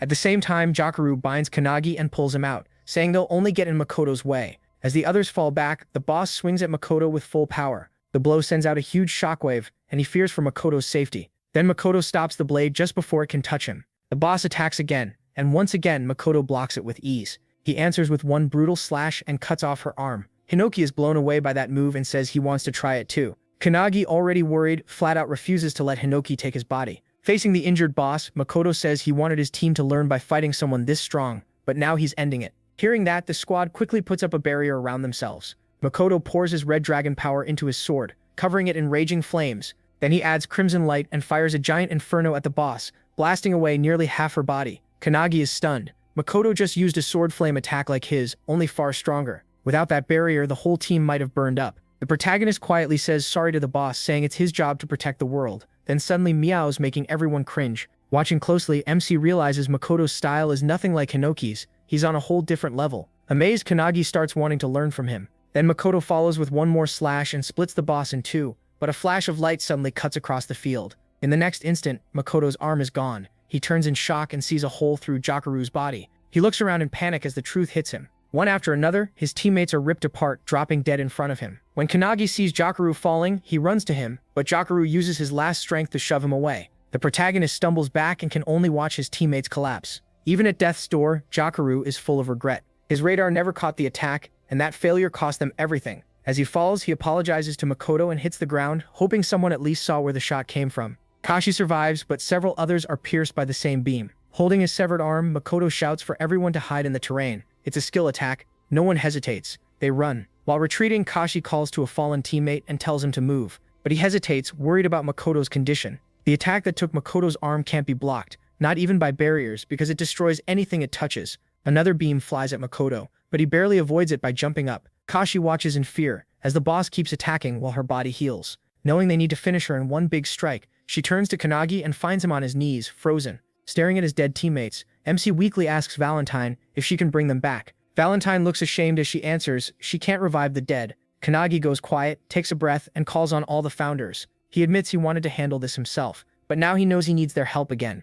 Hinoki immediately steps up and takes over his body. Meanwhile, Makoto studies the attack and realizes it got past Jakuru's radar. Since that radar only covers 3 kilometers, the shot had to come from farther away. That one hit killed Jakuru and took Makoto's arm, which means the hidden attacker is at least as strong as he is. Refusing to waste his team's sacrifice, Makoto pushes past his limits and draws out even more power. Using everything he has, he senses a point over 3 kilometers away through all the obstacles. Gripping his sword, he thinks of the dead and uses that pain as fuel. Makoto charges his blade with crimson light and releases a massive wave of fire, tearing through everything ahead. At last, it exposes the hidden enemy, the same lone boy who came here earlier. He's impressed Makoto found him, just like he expected from the strongest squad's captain. But Makoto is shocked because his attack gets swallowed whole. The boy says if Makoto still had his left arm, that strike might have killed him, then uses a spell called Darkness to form dark orbs around himself. As he walks toward Makoto, he fires one of those orbs to kill him. Makoto answers with a swing that raises an ice barrier. Then he vanishes in a blink and appears behind the boy, aiming a slash at his neck.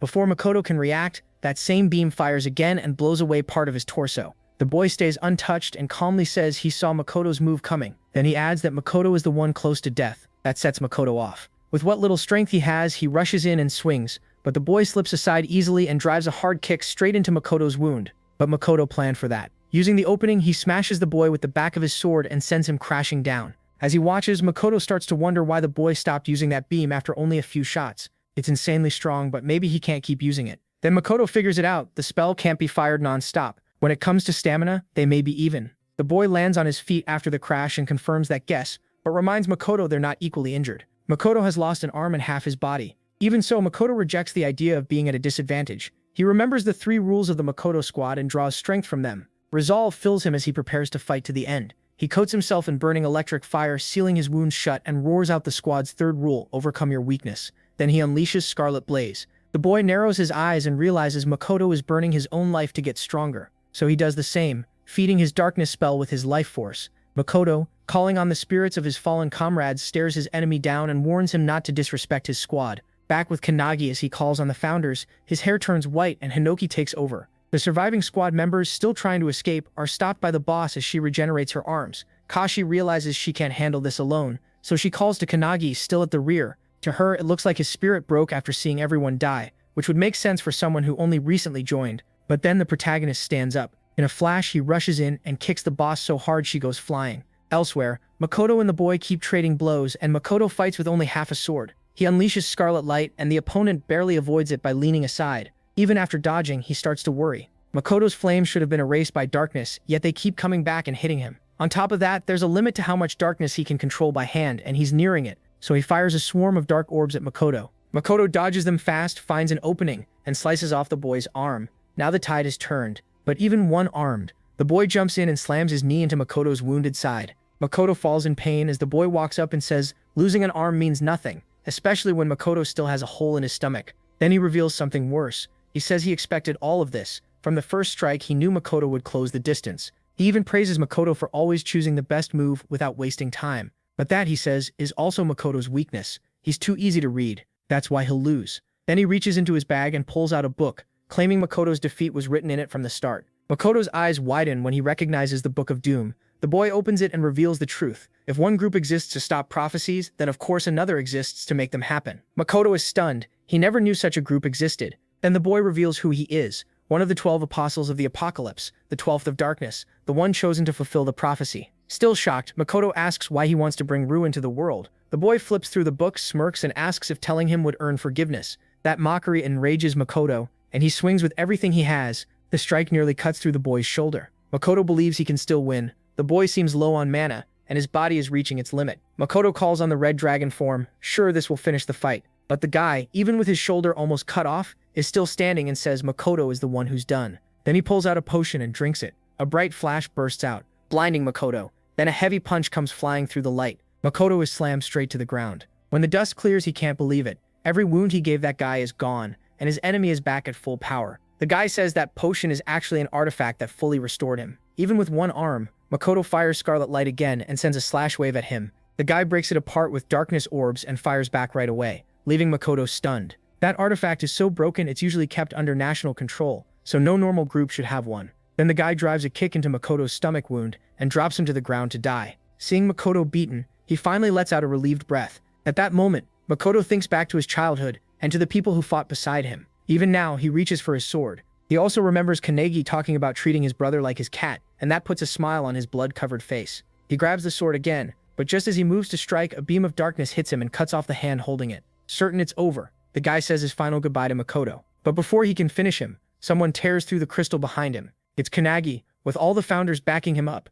ready to punish the man who made their disciple cry. Makoto sees MC and worries at first, but then he feels something else coming from him. The guy notices it too. He no longer feels like an easy target. He feels dangerous, uneasy now. The guy warns him not to move and threatens to kill Makoto. Before he can do anything, his arm is sliced off in a flash. He's stunned and can't even tell what just happened. Kanagi only swung his sword from far away, and the force was so strong it even dulled the blade. The founders are shocked that one swing wore it down that much. Then the alchemist founder steps in and makes several new weapons for the protagonist. With nothing but revenge in his eyes, Kanagi tells every founder to go all out on the guy. Meanwhile, the guy regenerates his arm completely. That surprises Hinoki. The mage founder says it's reversal, a skill she never thought a modern awakener would have. She guesses the artifact is healing him over and over until its power runs out. While she explains, MC fires an arrow straight into the guy's head. He never saw it coming, but the wound closes up at once. One founder asks how they're supposed to kill him. The mage says they have to keep killing him until he finally stays dead. The guy casts his darkness spell while Kanagi knocks another arrow.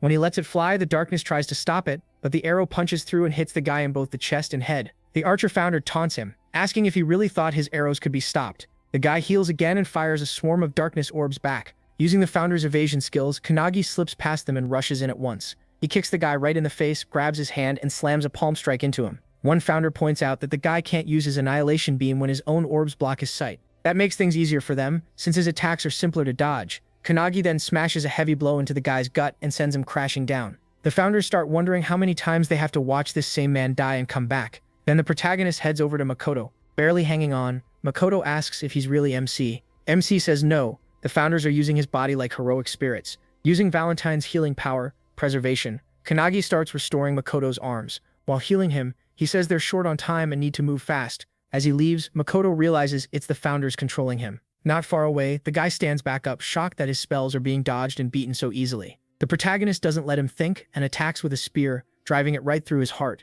The guy keeps getting struck down again and again, never getting a second to recover. One founder asks the mage if leaving the spear in his heart will stop the healing. It doesn't. The spear slips through, and the guy starts regenerating again. As he comes back, Kanagi drops a crushing kick from above and smashes him into the ground once more. MC starts wondering which part would grow back first if they destroyed his whole body. This time, the guy starts regenerating from his hand. By the time his body is restored, he's panting hard and clearly wearing out. He's getting torn apart over and over, but he still refuses to be stopped by a kid. So he decides to kill Makoto and run. But when he rushes over, Kanagi is already there, sitting beside Makoto and guarding him. With a crazy smile, he tells him he's too late. Then Hinoki takes over the protagonist's body and using his sword style cuts the guy completely into pieces. Even after being destroyed like that, the guy still isn't afraid to die because he thinks he's carrying out prophecy. But facing something as terrifying as Kanagi starts to shake that resolve. As he regenerates again, he tries to steady himself by remembering his mission and reaches into his bag for another artifact before fear can take over. MC cuts off his arm before he can use it, but the artifact falls away and creates a huge golden prison around Kannagi, the sand cage of time. At the same moment, the guy's healing runs out, and this time his arm doesn't grow back. Relieved, he thinks he barely survived. The founders see the cage and get worried, especially since the guy's regeneration is almost finished. Outside the cage, the guy says not even his darkness can break it, so he has no way to kill him from inside. Looking nervous, he says he's leaving, but before he can finish, Hinoki shouts for him to look carefully. The guy suddenly feels a huge presence behind him and turns to see Makoto standing again, still healing as he rises. So how is Makoto this absurdly strong? It goes back to his childhood, when he trained under the best Midori. Makoto even beat Midori in a sword match, so Midori told him to find a better teacher. Following the advice of the world's strongest awakener,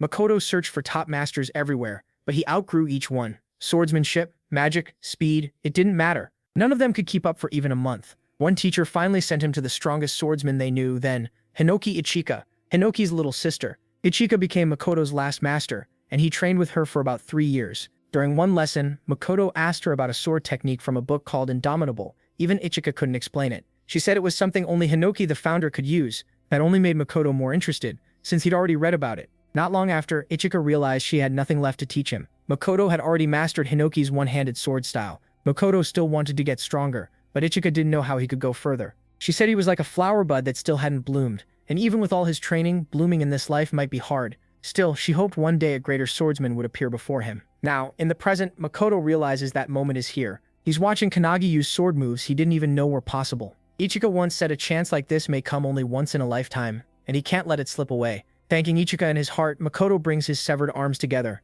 All the founders stare at him, confused about what he's trying to do. Kannagi is worried about his captain too, because outside the cage, beside the enemy, Makoto starts giving off the same kind of aura as the protagonist. Far away at the anti-prophecy faction's training ground, Midori is sparring with Sutuo. When he senses an overwhelming aura, a blast suddenly shakes the place, and when it clears, there's a giant hole in the wall, and Midori is gone. Back on the battlefield, the guy can't understand how Makoto can still do any of this in his condition. He knows he's about to be cut down. Seeing it happen, Hinoki explains to Kannagi that people are like flowers. They bloom when they reach their true peak, through body, spirit, or a perfected technique. For Makoto, that time is now. Standing behind MC, Hinoki tells him to burn this moment into his memory. He understands. Like a flower opening, Makoto raises his arms as if he holds a sword and with complete focus, uses the lost move from Hinoki's one-handed style. Indomitable, the technique he only knew from the book. Even though the guy's darkness defense activates perfectly, Makoto still cuts him in half without a real sword in hand. As his body splits apart, the guy wonders if this is where his journey ends. Hinoki praises Makoto for creating a sword from pure thought. Makoto stands there dazed, but deep down he feels he has finally become the swordsman he always wanted to be. He feels blessed for the time he had with his family, his friends, his comrades, and those under him. Everything he's lived through made him stronger. And if this really is the end, he thinks of his little brother and his cat, quietly apologizing to them both. As his vision starts fading, he sees Kannagi coming toward him, holding out a hand with a smile. In that moment, Makoto realizes death may not be the end after all. Through the protagonist, his will can still reach the next generation. He takes the protagonist's hand, thanks him, and collapses. When the cage disappears with the guy's defeat, Kannagi rushes to his captain, feeling that deep bond through the crest of nothingness. All around them, the others are already lying dead. And just as Makoto is about to join them, Midori comes flying in. He catches Makoto before he hits the ground. Makoto dies in Midori's arms at just 23. After killing the darkness user, Midori holds Makoto's body. He can't accept what just happened. Then he remembers training with Makoto and asking why he became squad captain. Midori told him that in the anti-prophecy unit, Makoto was second only to him. If Makoto really went all out, nobody could stop him. So Midori asked why someone that strong didn't just fight alone. Makoto was caught off guard and asked if Midori thought he couldn't work with others. But to Makoto, his team meant more than anything. He just didn't know how to put that into words. Right then, his teammates called through the security camera. Jakaru was fired up because Kuzushiro had just cleared his level 2 assignment. Kuzushiro was thrilled too, and said he wanted to tell the captain first. Jakaru then suggested they all go get lunch. Watching them joke around and celebrate together, Midori was stunned. Makoto then admitted he truly cared about his squad, and even if he got hurt in battle, he'd still be glad if his comrades were with him. Back in the present, Midori cradles Makoto's body and says that wish came true. Even if most of the squad is gone, 2 of them are still alive. With tears in his eyes, Midori closes Makoto's eyes and says he fulfilled his duty as a leader. Midori knows he couldn't have done the same, but Makoto did, and did it with honor. Nearby, Kannagi lies on the ground. The founders stand behind him as darkness starts swallowing his mind. The mage says it's probably because MC blames himself for the station's destruction and for not being strong enough. The founders all know this pain too. They've each lost comrades, friends, and family, and many of them, like Hinoki, never truly recovered. Hinoki walks up to Kanagi, who is kneeling there in despair, and calls out to him, but he says he doesn't want to fight anymore. His heart feels shattered. He believes that if the founders had fought from the start, no one would have died. Trying to grow stronger for others only turned him into a vessel for them. Hinoki tries to answer, but the protagonist is drowning in his own thoughts. In his mind, he feels the hand he shared with Makoto burning like fire. He understands that Makoto trusted him to carry on what he left behind. That brings tears to the founders' eyes, but Kanagi's next words stun them. He says he doesn't just want to surpass the founders anymore. He wants to go beyond them every single moment. Then a bright beam of light strikes MC. He declares his resolve. From now on, he won't let anyone else die. 1 month later, at Mount Mitake in Nagano Prefecture, Suo spars with him in hand-to-hand combat, throwing punch after punch, but he avoids every one. The protagonist fires back with a penetration attack, and even though Suo blocks it, the impact sends a shockwave behind him. MC is shocked that Suo redirected the force so easily. Before he can think more, Suo attacks again. This time he is ready, and uses Aikido to toss Suo around. Su throws a kick in midair, but Kanagi blocks it and answers with a heavy kick of his own. Right before it lands, a loud shout stops them. It's Ichika. So how did things end up like this? The destruction of Makoto's squad left a huge wound in the anti-prophecy unit. At the funeral, everyone was grieving, but Su stood in front of his brother's photo without moving. Later, Kanagi saw him leaving Makoto's room with some books and a cat. The protagonist recognized the cat as Oribe, the one Makoto always mentioned. Sama was surprised MC knew about the cat, since even he hadn't known. Before going into Makoto's room, Sama had no idea about the cat, the books, the clothes, the food, or even what his brother had been thinking. He only learned all that after sorting through Makoto's things. Kanagi then noticed Sama was carrying a stack of diaries. Makoto had left them for his brother, in case he died. They recorded his training, missions, and daily life, but Sama found something else in them too. Nearly every entry ended with Makoto worrying about him, how Suo was doing, the cold weather, his progress, and little events in his life. Reading those entries alone in his room, Suo collapsed to the floor in tears, realizing everything his brother wrote came back to him. As Suo told Kanagi all this, he shared that Makoto always talked about Suo and Oribe too. That made Suo tear up again. He then says he wants to get stronger so his brother won't have to worry about him anymore, even from heaven. After that, the two of them went to Ichika for training. She was cautious at first until they explained that Suo was Makoto's brother, and that Makoto had died in battle. That shocked Ichika, but she stayed calm. Then both Suo and the protagonist asked her to make them stronger. Back in the present, Ichika is amazed by how much they've grown, especially Suo. Kanagi asks about his own progress, and Ichika lets out an annoyed sigh. She says she has nothing left to teach him because he already knows too much, then jokes that she should be asking him for lessons instead. She kicks a stick toward them both and grinning wildly says she is the sword, so they should come at her. Both of them rush in with Suo attacking head-on and MC striking from above. As they fight, MC swears he'll keep getting stronger and become the strongest awakener in the world. Meanwhile, in London, England, a man in a hat and coat walks alone through the night. As he turns into an alley, someone identifies him as Quatre, one of the 12 apostles of the apocalypse. Quartz recognizes the person facing him too. It's Midori. Midori coldly demands the location of Quatre's base and comrades, warning that anything else will get him killed. Quatre instantly pulls out his strange heart-shaped pike and tells Midori to try him. A burst of blood suddenly sprays from the alley, and Midori walks out untouched. Outside, other anti-prophecy members are waiting. Midori hands them the book, then turns away and says 7 are left. That gives them 5 books total, meaning they've already killed 5 of the 12 apostles of the apocalypse, and Midori is already moving on to the next target.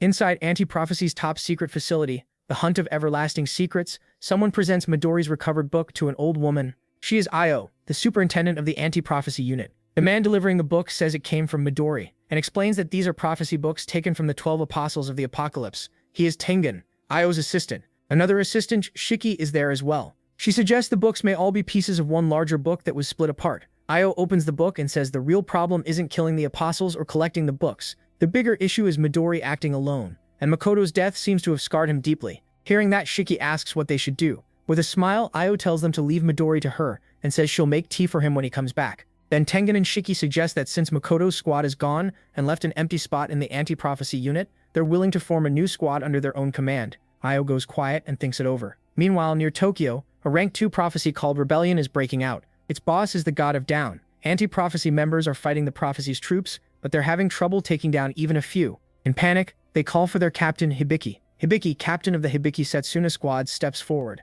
To her, these enemies are boring and easy. She glances back at Akane, who is training with her squad, and asks if she can handle it. Akane activates her Trismegistus spell, forming a huge mass of mercury. She tells everyone to stay back and spreads the mercury across the ground toward the troops. Once it covers their feet, Akane changes the mercury into gas. The troops start coughing and choking. Then she turns the gas back into liquid mercury. Now inside their bodies, Next, she uses crimson heat to boil it and finally solidifies it, killing them instantly as spikes form inside their bodies. The whole squad is stunned because Akane wiped out every troop in seconds. She snaps her fingers, turns back to the group, and says she's done. Hibiki walks over, clapping, and praises her for using all 3 states of matter and chaining 4 attacks into one skill. Lifting Akane's chin, Hibiki says it's a shame she's only a temporary member, then invites her to join the squad for real after training ends. Akane excitedly says she'll think about it. The others are impressed too, wondering if someone that cute and strong might really join them. But actually, Hibiki wants Akane on the team because she'd make fights even easier. As soon as Akane leaves, she calls Kanagi to say she finished Lesson 7 on controlling alchemy's 3 states and asks him to send the next one. He, busy protecting his lunch from the cat, says okay. The founder alchemist is amazed Akane mastered level 7 already, and the protagonist asks him to prepare 3 more lessons for her. He happily agrees. Kanagi tells Akane, and she thanks him. She also says Hanada has already reached Lesson 8. In Tokorozawa City, Saitama Prefecture, a rank 2 prophecy called Earth-Eating Beast appears, led by Sphinx. Hanada goes after the boss and destroys it with 1 lightning kick, clearing his level 8 lesson. The captain of the Todoroki squad praises Hanada and asks him to join their team. Like Akane, Hanada says he needs time to decide which squad to join, then asks her what she thinks. Akane grins and says it doesn't matter which squad he picks, she'll beat them anyway. Kanagi, still on the call with them, is glad they're both getting stronger and says he should start training harder too. That makes Suo complain that Oribe always sticks to MC instead of him, and he tries to pull the cat away. Then Akane brings up a rumor about a new squad. Since he hasn't heard, she explains it's being made to replace Makoto's squad, and the captain will be chosen from the member with the best results. The protagonist doesn't think much of it, but Akane isn't focused on the captain choice. She wants to know if Kanagi plans to make his own squad. At first, he treats it like she's joking. Then he suddenly stops, realizing how serious that idea is, and asks why she brought it up. Akane says there's a wish inside the anti-prophecy. They want a force that can wipe out every prophecy. That catches MC off guard, and Akane admits she wants that too. She says everyone is looking for a strong leader, and in her eyes, Kanagi has what it takes to become a squad captain. Right then, her captain calls for her, so Akane quickly says goodbye and leaves the call. After that, he can't stop thinking about becoming a captain himself. Elsewhere, Ichika asks Suin about the protagonist, and he tells her about the talk of the protagonist possibly becoming a captain. Ichika says Kanagi could do it if he wanted, and Suo agrees. Still unsure, MC turns to the founders for advice, but even they don't seem sure what to tell him. They realize they've spent their whole lives serving a master, so they don't know much about this kind of choice. The mage founder bitterly calls them useless teachers, since they can't guide him here. Hinoki asks the founder of military strategy, Rion, for his view, but Rion refuses to step in and says the time isn't right. He adds that someone else is already fit to guide Kanagi. Before the protagonist can think that over, a wooden spear slams into the ground right beside him. He looks up and sees Ichika coming over, telling him to stop overthinking and keep training. With a wild grin, she challenges him to use Flash Step on her. Kanagi accepts, jumps down from the rock, and uses Flash Step. He mixes it with Ripple Step so he can land lightly. Ichika is amazed and starts wondering who MC really is. To her, no normal awakener should reach this level in only 6 months. He laughs, remembering all the times Hinoki pushed him through brutal Flash Step training and how often he failed. But the memory ends fast when he feels energy rushing at him. Ichika charges in with her wooden staff powered up and he barely slips away. Her strike splits the rock behind him in 2. Seplisryu is left speechless. Ichika tells Kanagi she doesn't care if he's distracted. She'll make him focus. A little tense now, the protagonist steadies himself and fully locks in. Inside him, Hinoki realizes Rion meant Ichika was the one who could guide MC. The mage founder also sees that Ichika is insanely strong for a modern awakener, just like you'd expect from Hinoki's line. Hinoki denies having kids and says she might be tied to his brother instead, but he still admits she's strong. After all, she trained Makoto. That means she could be a true successor. But then Hinoki notices her using a move called Skyfall, one he's never seen before. It fires an electric blast at Kanagi, and he narrowly avoids it. From that one attack, he realizes Ichika is fighting him seriously. She rushes in again and follows with her Purgatory Sword technique, sending a heavy strike straight at him. Hinoki watches in excitement, realizing Ichika created a new move by sharpening everything passed down to her. Kanagi dodges again, and Ichika is impressed. He's never seen this technique before, yet he still got clear. She praises his one-handed sword style, saying it looks a lot like the founder's. That shocks the protagonist, and before he can answer, Ichika says maybe he's been worrying about whether he can ever become as strong as Makoto. MC freezes. That is exactly what's been bothering him. Suo is stunned too after hearing it. Kanagi grips his sword tighter. He remembers seeing Makoto's power for himself and how amazing he was as a captain. That's why he keeps wondering if he'll ever reach that level. Then, to his surprise, Ichika tells him he doesn't need to become Makoto. She suddenly shouts for him to focus, pours in her energy, and unleashes Tengu Dance, creating a huge water tornado. She says that move was built by later masters, who kept developing the founder's style. They may never match the founder because the gap is too huge, but they kept chasing that peak and got closer little by little. Kanagi finally gets what she's saying. Ichika admits she doesn't fully know how great Makoto was, but from what she saw, he had to be an amazing leader. She says the protagonist won't be the same as Makoto at first, but if he keeps sharpening himself, he can absolutely reach that level. Pointing her wooden stick at him, she tells him not to try to copy Makoto. Instead, he should walk the path that was left to him. Those words make Kanagi remember the day Makoto shook his hand. Looking back on that moment, he understands he needs to face forward instead of measuring himself against someone else. Ichika smiles and says that for that future, she'll train him herself. After that, they throw themselves into brutal training for 2 weeks. Then, at Anti-Prophecy headquarters, Hibiki and Todoroki look over the list of new squad captain candidates. The recommendations came straight from the superintendent. Kanagi and Ichika are both on it. Some people think those picks are strange. Outside the building, a shadowy figure talks on the phone saying they've already infiltrated the facility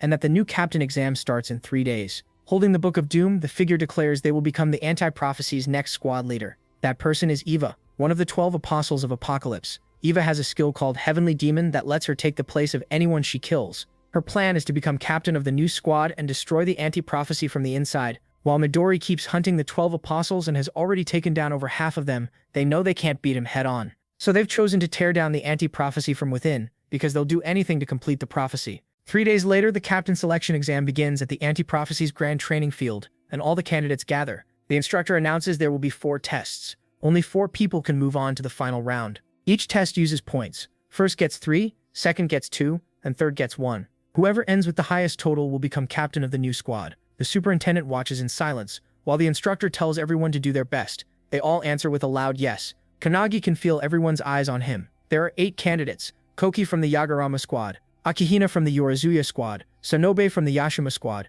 Hisagi from the Kakabe squad, Sakazaki from the Sarazaki squad, Shikami from the Todoroki squad, and Jiru from the Hibiki squad. But the real problem is that one of them is actually Eva, a hidden apostle posing as a candidate. Then there's Kanagi, the special recommendation. Unlike the others, he's by himself. Since Ichika, his captain, isn't there, she overslept again. Still, she sends him a message saying if he loses, she'll make him pay for it herself. Not wanting to get knocked out before Ichika arrives, MC steels himself for the exam. At the same time, Ichika races toward the training grounds on Tsutsubaku, yelling for him to move faster. She knows they could miss the most important part if they don't hurry. Since she's sure Kanagi will win, she refuses to miss it. Back at the field, the first test starts. Mana measurement. To everyone's shock, he pours out so much energy that the measuring device breaks, giving him first place. Akihina from the Yorizuya squad, who comes in 5th, is stunned by how overwhelming the protagonist's power is. Sakazaki gets 3rd and Sonobe takes 2nd, and both realize Kanagi is on a different level. Sakazaki says strange cases like this happen when a true genius shows up in either raw strength or mana,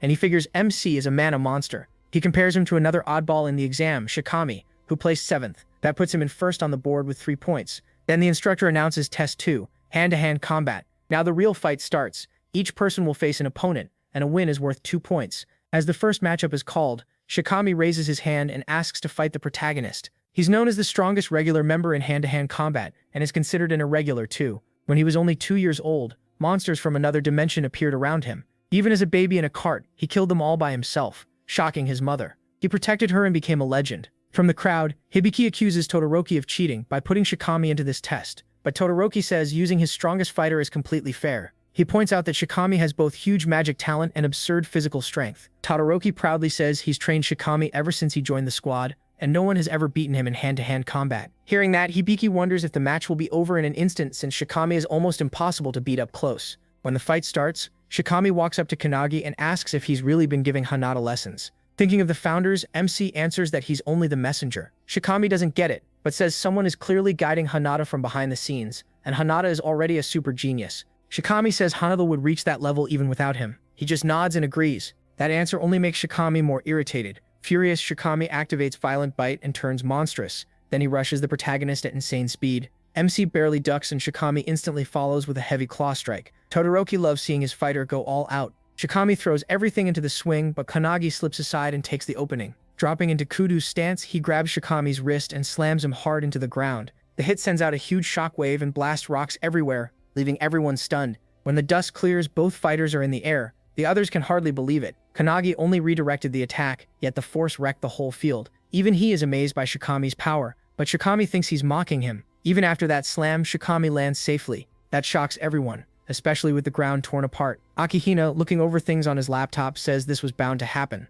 Shikami's body is far tougher than a normal applicators. His physical boost is on another level. After steadying himself, Shikami charges again. Kanagi realizes counters alone won't beat him. He needs a new approach. Using his founder power, he throws a light kick at the incoming Shikami. Then he multiplies it with his penetration technique, Luminance Kick, hitting Shikami over and over in midair. Everyone stares in shock as Shikami crashes down, defeated. The instructor steps in at once, stops the fight, and gives Kanagi the win along with 2 more points. The other squad members are stunned. The protagonist just beat Shikami with pure close combat, even after Akihina called him an irregular. Now Akihina is typing furiously. Caught off guard by how strong MC is in hand-to-hand combat, he thought he would get taken out on his own, but now he is clearly a problem for his plans. When Shikami wakes up, he's shocked to find Kanagi using a spell on him. The protagonist calmly explains that he's healing him. That only confuses Shikami more. MC has crazy mana, crazy strength, and now healing too. Still trying to process it, Shikami asks if there's anything he can't do. That question brings him back to the time he tried and failed to save the fallen Makoto squad.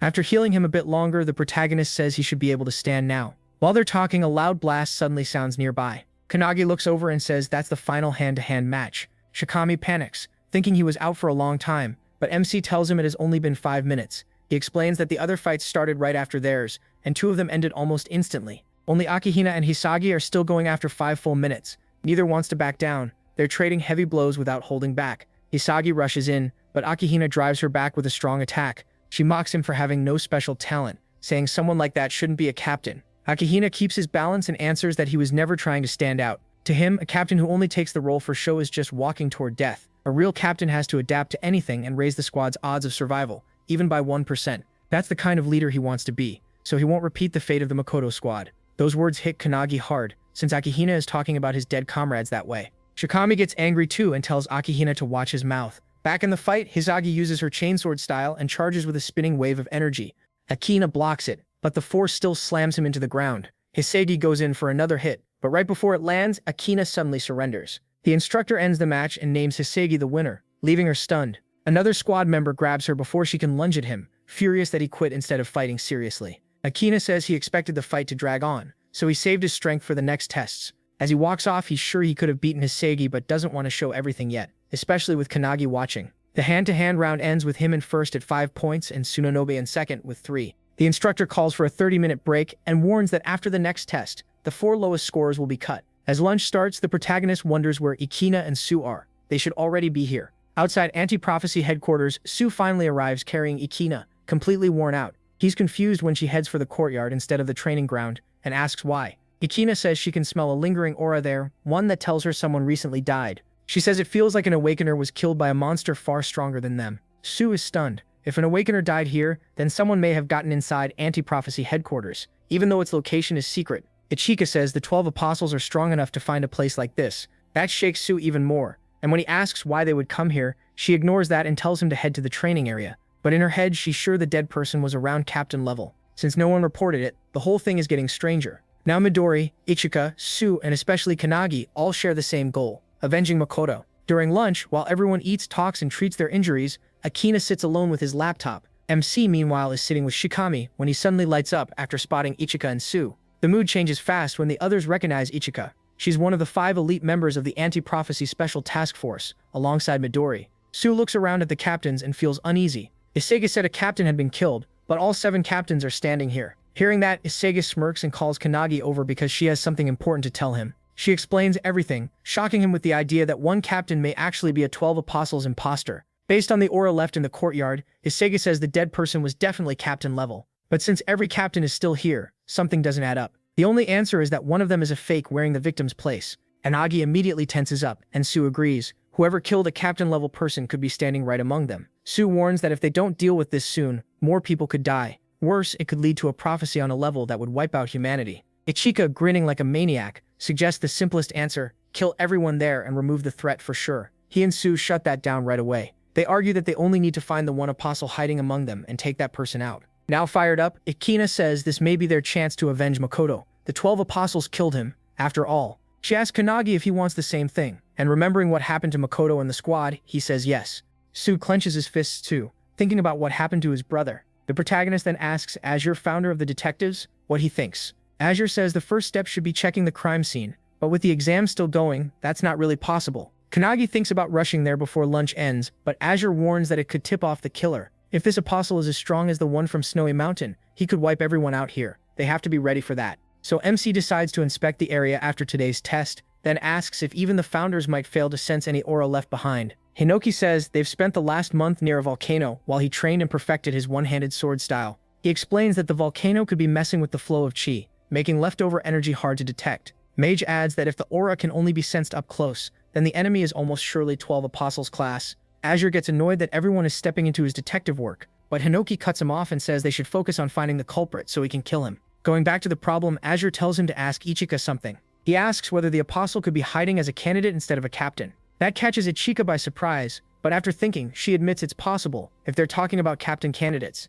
Even so, she says the actual squad captains still can't be cleared. Kanagi gets it and quickly comes up with a plan for the next test, assuming it's based on combat. But only a few minutes later, the instructor starts the third exam and reveals it's a written test, completely blindsiding the protagonist. The candidates are put in separate rooms with no phones, so MC can't gather any clues about the imposter. The exam is all about anti-prophecy rules, and he barely understands any of it. Still, he refuses to quit and pushes through. When time is up, the instructor announces the results. Kanagi gets no points while Akihina climbs to second with 3. The bottom 4 candidates, including Shikami, are eliminated. The protagonist feels ashamed for getting the worst score on the written test, but he stands there frustrated. Shikami comes over and tells MC he did a good job. They both got 0 on the written test, but Shikami is even more upset that Akihina got a perfect score. Even so, he praises Kanagi for staying in first place. He says he'll be rooting for him in the second half, then wonders who'll become the new captain. After that, the superintendent will check if the new squad can actually work together. Shikami explains a squad needs at least 7 people, so the captain has to gather 6 more members.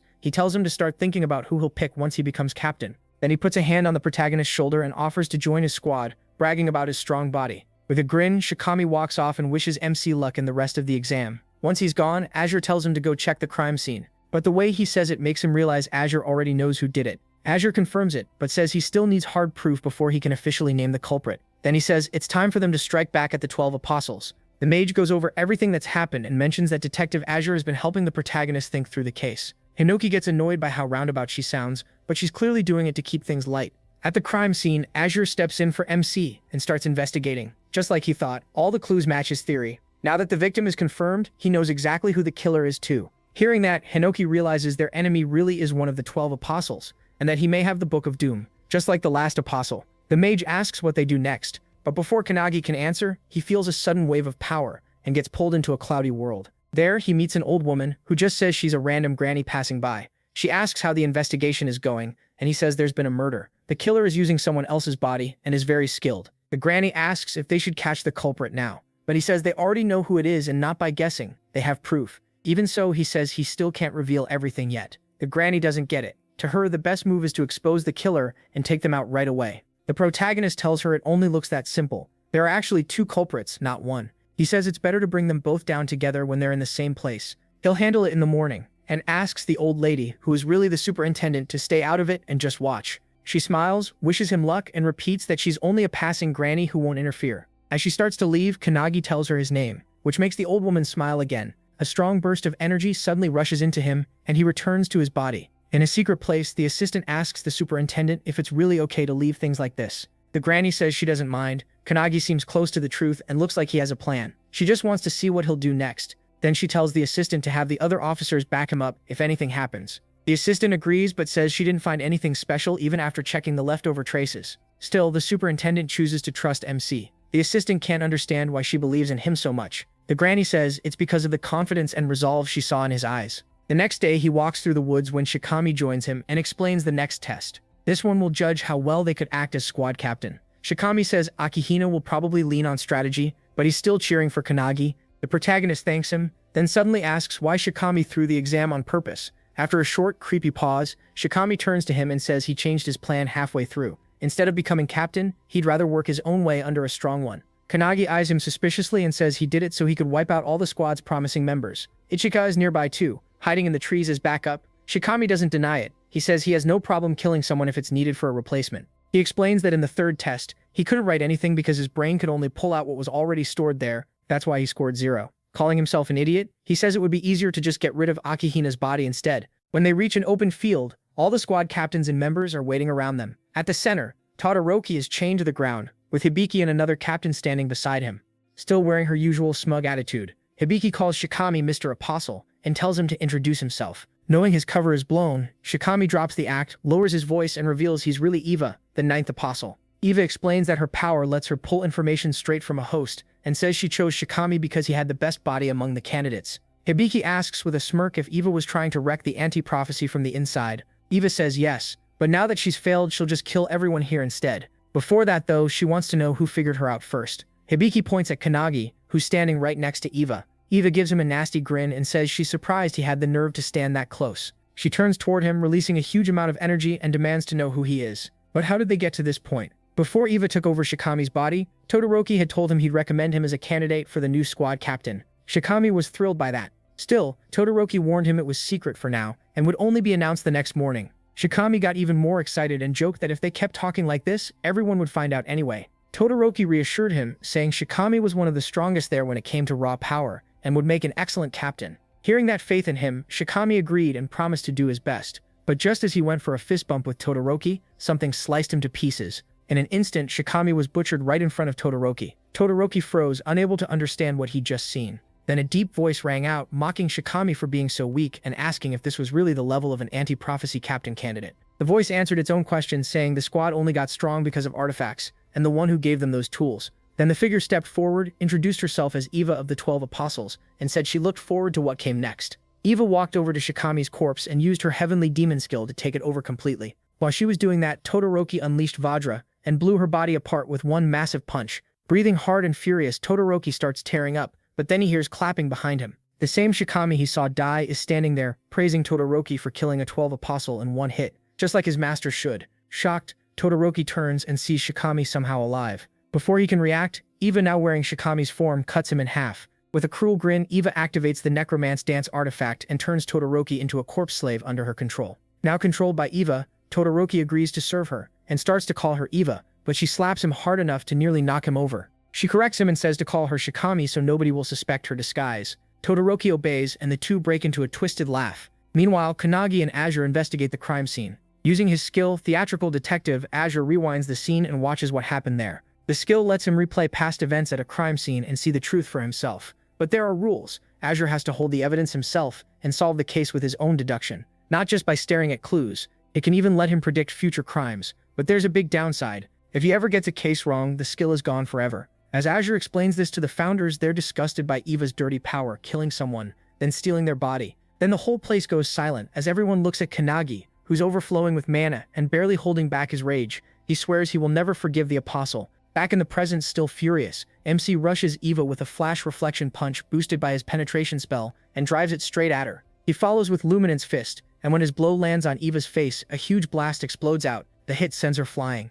She tries to recover, but the force makes her slide back as she fights to stay on her feet. When the dust clears, Kannagi is shocked to hear her laughing. She calls him cruel and mocks him, saying he hit her without mercy even though she was using Shikami's body. He already knows his current strength isn't enough to beat Eva. Still shaken from the impact, Eva says it was nothing, and sneers that his attacks feel like child's play. As the recoil wears off, she yells that moves like that won't ever hurt her. Kannagi agrees but says he was never supposed to be the one who beats her. He was only stalling long enough for the mage founder to take over his body. As the founder takes control, she says she'll handle the rest, and the protagonist's body erupts with energy. Seeing this, Eva realizes MC may be the one the satellites warned her about, the person who changed completely. But instead of getting scared, she gets even more thrilled. With a wicked grin, she calls down hundreds of mummies from the sky. Then she says, life is only fun when death is on the line, so they should fight with everything they have. Watching them fall, Azure says they look like empty puppets' bodies Eva stole and now controls. Eva laughs and brags that every mummy is as strong as Shikami, then dares them to come at her. Hibiki looks around and realizes there are about 100 of them,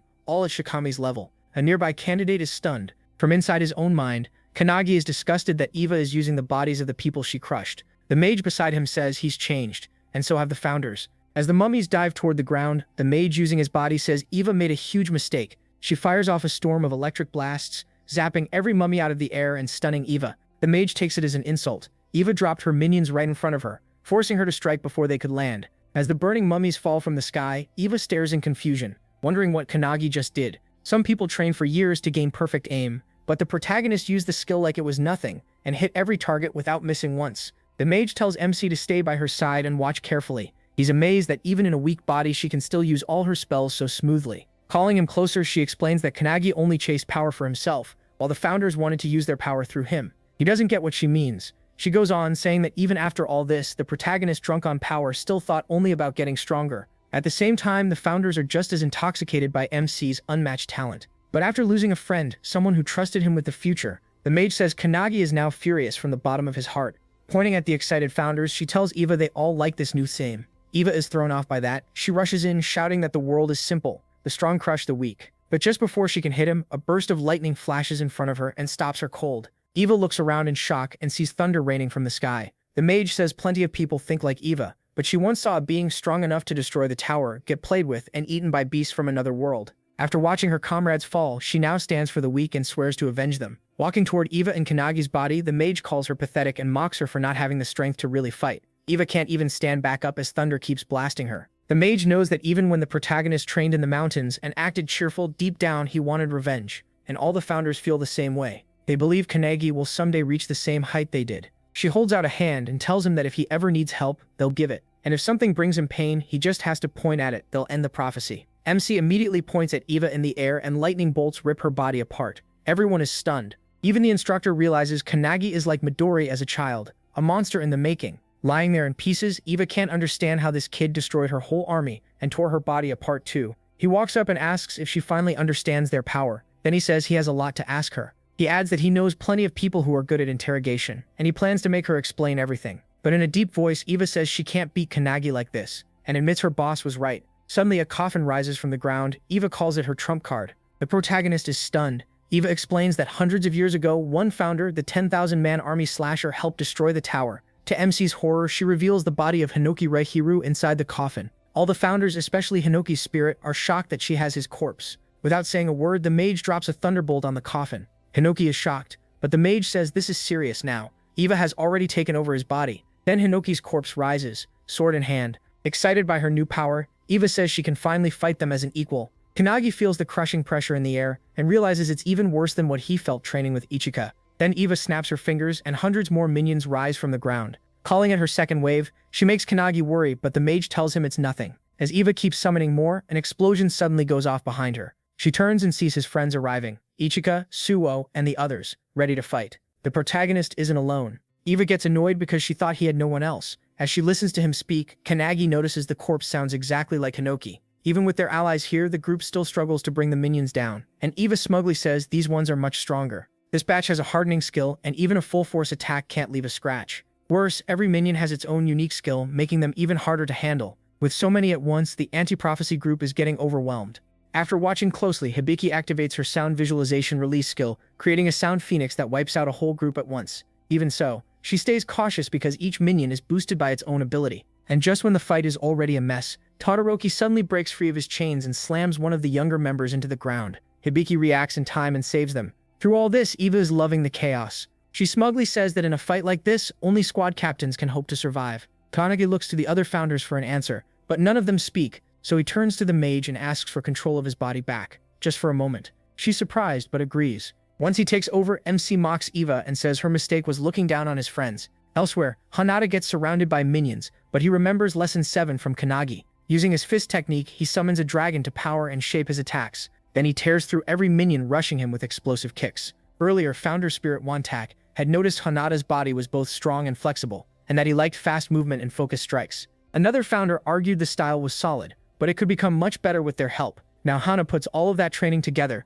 moving like a snake and crushing minions from every angle with clean, sharp blows. At the same time, Akane braces herself for the swarm charging her. She remembers Kannagi's advice about transmute, turning something flawed into something perfect. She used to make only cheap, weak weapons, but now she's gone far beyond that, forming stone golems straight from the ground. That was Lesson 8, and with it, she can smash through even the hardened minions. Kannagi asks Hinoki about Suo, but Hinoki says Suo is doing just fine. He may not be as gifted as his brother, but he has talents of his own. Right now, he's using Hinoki's one-handed sword style with Skyfall, cutting down a whole pack of minions in one swing. Then he mixes it with Calendula, making a flower-shaped slash that hits a wide area. She watches with pride, impressed by how smoothly her student is mixing techniques and skills. Even so, she still thinks Kannagi's combos are on another level. While cutting through minions and thinking that over, she suddenly notices a huge fire tornado in front of her. That can only mean his fight with the 12 apostles has already started. But when she looks closer, her shock grows. Kannagi is fighting the legendary founder Hinoki. Eva rushes the protagonist using Hinoki's one-handed sword style with the wave cutting blade technique.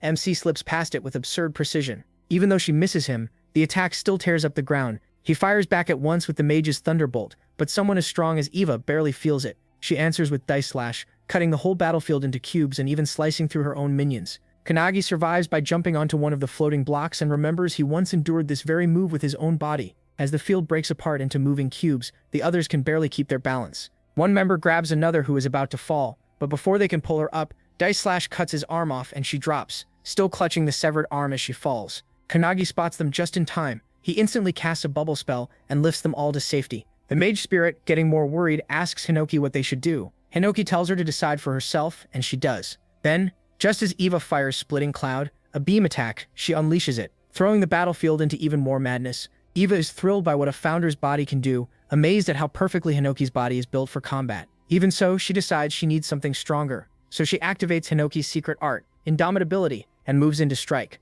But Kannagi shocks her by catching the sword with his bare hand. Hinoki's spirit isn't impressed, and the mage mocks Eva, saying that even with Hinoki's body, she's still weak. Hearing that, Eva snaps and demands how a founder's body could ever be called weak. Wanting more power, she digs through Hinoki's memories for a stronger move. But the deeper she goes, the more her eyes fill with tears like she found something horrifying. Those tears come from the flood of Hinoki's past, from when he was still alive in the Age of the Towers. Just seeing it nearly drives Eva insane. In that memory, Hinoki cuts an entire tower in half with one swing. But after battles like that, he only becomes colder and more distant. Eva can't understand how a human could reach that kind of skill and wisdom. Hinoki's memories are packed with destruction, bodies being cut apart, monsters falling by the dozens, even the sea split open, and wounds carved into the planet itself. The weight of those memories crushes Eva's spirit, and she starts falling apart under it. She panics, wondering where to go and how to become stronger. But it's too much. Her soul starts cracking like it's about to break for good. Hinoki's spirit just shrugs and says Eva's soul can break if it wants. Another founder quickly warns that if that happens, she'll go berserk and attack everything nearby,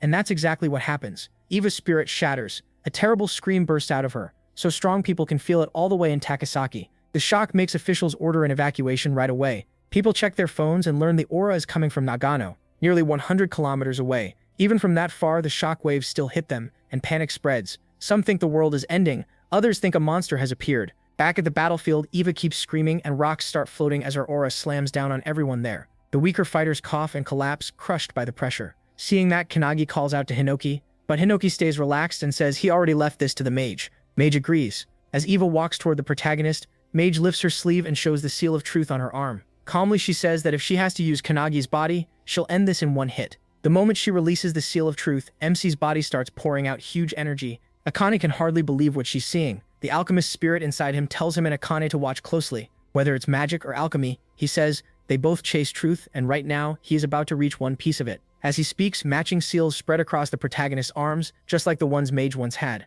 The alchemist spirit wonders if Kannagi's body can handle these fragments of truth, or if it'll break under the strain. By now, Eva's soul is already in pieces, and only the leftovers of it are moving her body. Still, that body keeps moving on instinct, like a wild beast. Hinoki says he abandoned his body to this state long ago, and that state is called truth ignorance. As Eva's rage rises, dark energy explodes from her and warps the air around her. Seeing that, Mage glimpses a future where the power grows so huge it kills everyone there, including Kannagi, and even spreads across the continent. In that moment, Eva could become the end of the world. MC understands the danger as soon as he sees that vision. Mage then uses Magus of Truth, a skill made to shut down an enemy's abilities. Its power is so great even the world can barely handle it. Eva packs dark energy into her arm and swings at Kannagi, but he stops it cold. To her disbelief, he grabs her hand and holds it tight. In that instant, Mage fires a blazing light through him, and a burst of light erupts between them. When it fades, Eva is nothing but a burned skeleton, and he is still holding her hand. Using the protagonist's body, Mage gives Eva's fading soul one last goodbye as her ashes blow away. The other founders watch with resolve, while Hinoki stands up, annoyed that his body and soul are now fully separate. Mage smiles and asks Kannagi if what he saw will help his training. As MC takes his body back, he's stunned to find the field cleared and his teammates cheering like he defeated the monster himself. Himika though worries he never used his sword, so maybe her lessons meant nothing. Hinota lets out a relieved sigh, while Suo praises him for burning down such a strong enemy in one attack. But Akane sees more than that. She realizes Kannagi fully read his opponent's skills and shut them down. That thought makes Akane's hands shake. Can a human really reach that level? Even so, she steels herself and decides she'll get there too. The instructor is now stressing over the giant hole in the field. This was only supposed to be an exam, but it spiraled out of control fast. Todoroki is dead too, which only makes the instructor more irritated since now another test will have to be held. As everyone starts regrouping, someone spots a bright circle and panics. The instructor freezes too, but then everyone realizes it's the superintendent. When Kannagi sees her, he remembers the old woman from inside his consciousness earlier. The assistant beside the superintendent also seems confused about why she came. Then the superintendent suddenly kneels before the protagonist, saying she has waited for his return. She says she's been waiting hundreds of years for the founders, and now they're finally standing before her. Sue and the others look to Ichika for an explanation, but she says they should have known, though this may be their first time actually seeing her. Ichika explains that the old woman is one of the founders of the anti-prophecy and the highest authority in Japan. Sue snaps that they already know that, but the real question is why she's kneeling to Kannagi. Ichika admits she has no idea. MC is just as lost, wondering why the old woman he met earlier is bowing to him. The founders inside him also try to remember what's going on, but none of them can figure it out. Then he suddenly feels her overwhelming aura and goes still. The old woman rises and asks if Kannagi remembers her, joking that she's gotten old. To prove it, she turns around and starts shaking her back, calling for Hinoki to watch her waist dance. The founders are totally confused, but then it hits them. The old woman is Io. Hinoki quickly tells Kannagi to switch with him. Once he does, Hinoki greets her, and that stuns everyone nearby. The assistants immediately step forward, taking it as an insult to their superintendent. Furious, they say they'll kill the protagonist and restart the exam. But Ao, still dancing with Hinoki, tells them to back off because everything is fine. Hinoki rubs Ao's head and jokes that she's really turned into a granny. Hearing him talk like that, Ao remembers he spoke the same way long ago, when she was with them. After a while, everyone starts fixing the training grounds and getting themselves together. Later, deep inside the anti-prophecy, in a hidden place called the Hut of Everlasting Vision, Kannagi is amazed by the garden. Io explains that because she can't show herself often, a barrier is usually placed around the area so she can live there in peace. MC asks if she knows all the founders, and Io starts telling her story. She says she was an orphan whose family died during the era of the towers, and the founders saved and raised her. Kannagi is shocked she was only a child back then, and when Io says it was 300 years ago, he's even more stunned to learn she's over 300 years old. Then she reveals she stays young by using an artifact that stops time as long as she remains inside headquarters. The moment artifacts come up, he remembers them. Hinoki's spirit explains to Valentine that the artifact works a lot like her preservation skill. Valentine agrees and says that at her peak, she could have done the same thing. Still, she wonders where Ao got something that strong.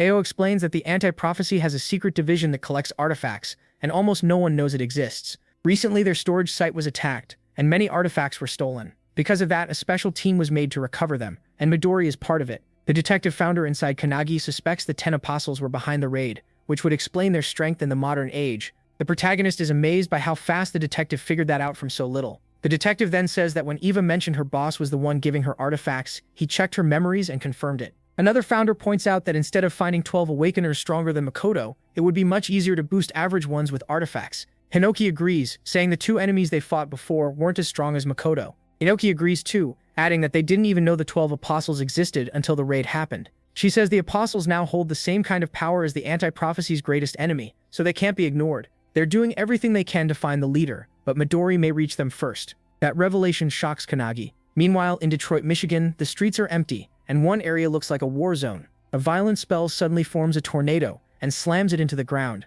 At the center stands Midori, who has just learned something huge. They thought the 12 apostles had only 12 members, but there's a 13th. Watching through an orb, a man stretched out on a couch smirks, impressed that Midori arrived sooner than expected. In a cold, playful voice, he asks whether Midori wants coffee or black tea. Midori answers right away. He chooses death, calling the man by his true name, Number 0. Midori fires another turbulence beam at the floating Number 0. The blast is so huge that even far away, another special task force member, Nishina, notices it.